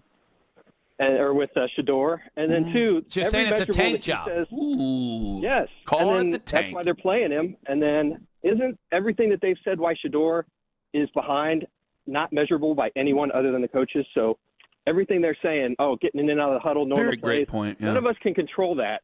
Well, do we have where he's at? Well, Ryan, I think then we have to ask the internet, why isn't there a quarterback getting in and out of the huddle tracker? I don't know. Well, I think we kind of have. People had aren't that. doing their jobs. The people have said both have been kind of Thank you bad. very much, Ryan. But from Zach and from Daryl, from Scott Petrak and Mary Kay, they said Deshaun was a little better, and it's because he's a veteran, not necessarily because he has some mastery of the offense, but that guys, we just finished the install a week ago, and it's a brand new coach for Shedeur. He's not gone through last year. You throw out the window, right? You remind me because of that. he wasn't even competing for anything. You remind me of that conversation I had, the argument I had with Deshaun last week, where they were installing last week, but it's not like you don't know it. You didn't show up to camp in the end of July, and they're like, okay, surprise, here's the offense. Like you had an idea, and so you know what's expected. And so what I'm looking for in a quarterback, and what Todd Monken's looking for, and it seems that he's not getting, is no, Isaiah, you got to be over here. You're in motion. Get over here. Let's go. Like you got to know it. All right? You got to be able to take it in and give it to your guys. What's my can? What am I doing here? Like, I want to be able to run an entire offense with a quarterback. And it's not that complicated for a lot of guys in the league. So if you can't do that, then I really can't put you out there. And if it comes down to physical attributes, then even after all the injuries, he might still just be a better athlete than Shedeur Sanders. And Todd Monken could look at it and go, when in doubt, I can run him. And then we get back to the old conversation we had way back in the day, Tone. Old battering Ram Watson. I'll get to some more of you guys. And John's chance to ingratiate himself to the city of Cleveland. Now, we've talked about events in the past, but it really starts today. We'll tell you what event it is coming up in 5 on The Fan.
cute.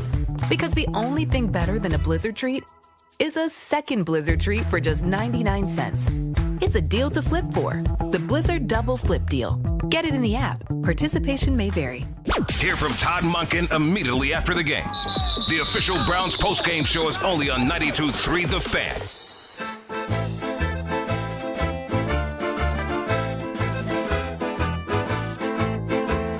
Tell him, Tone, today it starts. We have the Feast of the Assumption beginning today in Little Italy.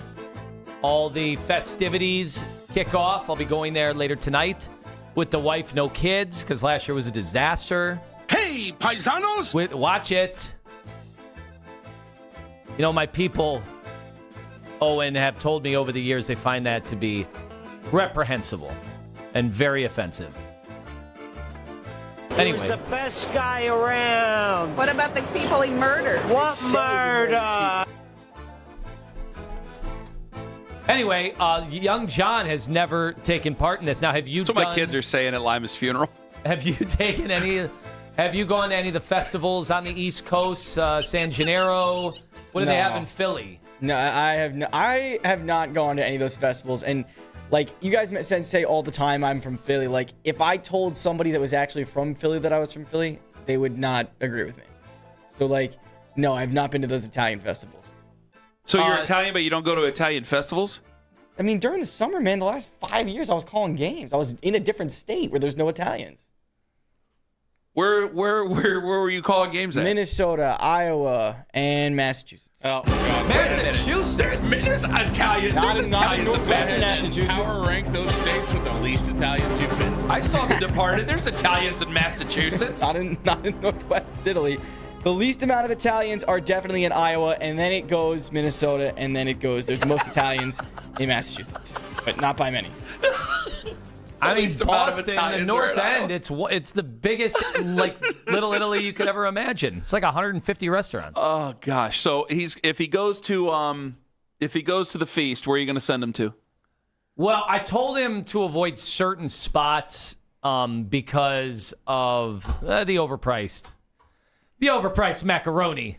It gets a little high in some of the areas. You got to kind of dip in to some of the places. Isn't it a lot for of the prefix church? menus. Yeah, Well, it it's depends. for the church. If you would like to donate to the church, they will gladly take your donations. But you might as well do that in the form of the raffles that they have going on, because there's plenty of those that happen. I believe so. Yeah, you can find those around the corner behind the church. It's a great time. Kenny's never been. No. I tried to go one time, and then Lima's like, you don't want to come here. It's an absolute madhouse. And I was like, yoink, goodbye. I go in October. I go to Columbus Day. Should we take John with us to Columbus Day? Oh, I thought it was. Should we do that? It was going to be inevitable that he should go to that. Oh, yeah. Why don't we just broadcast live from downtown for Columbus Day, live from Little Italy? John, it's been Oh, fun having you on the show. actually, that's not going to be good for Tone this year. But no, it is not. No, it's not. But it's been brought up before, and maybe is that? I'm being honest here. I'm not trying to joke. Is that bad to try to be like, hey, can we do it at Holy Rosary, like on the steps? Or is that like not a good idea? The show? Yeah. I'm sure they'd be fine with it. Is that not good? Like as long. Oh, like I don't want to die. Juju? I don't want to die, and God be like, do you know what you just did? No. No, I don't think that's sacrilegious. Full of candles. To talk about Rocky Calavita, the steps over there with the statue right over there. Because I would love to. I always love it there. Everybody's always so nice. I like to see Mr. Russo and shake his hand and see everybody. It's just a nice time. I'm a fan, and the weather's usually a lot cooler in October, early October in Columbus Day. One day it was downright cold. Yeah, sometimes it can be cold. If we do a show from over there, I know, John, you have to book him. You have to head over to Murray Hill. Oh, yeah. And get Benny on the show. Oh, yeah. Okay.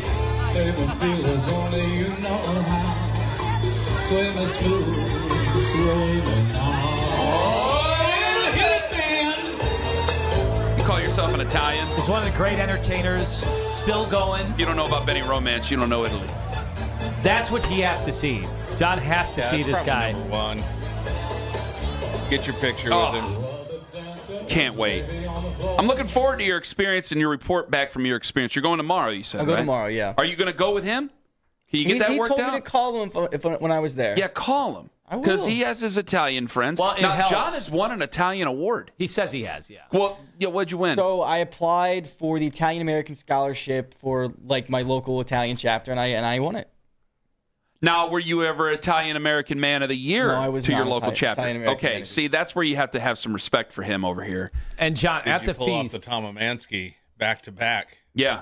it was a COVID year. It was a COVID year. Lima so- was a 2-time back-to-back Italian American Man of the Year. I mean, there was an asterisk there, similar He was to the New York Islanders of Italian American Men of the Year. similar A to dynasty. LeBron James's asterisk for his COVID year championship. That's what some have said about mine. I'm not one of them who said it. Now, he locked in. It was a great experience for basketball for him. This was a great experience for being Italian for you. Now, it also helps to have a house to dip into, to get off the streets when it gets a little overcrowded a little bit later in the day.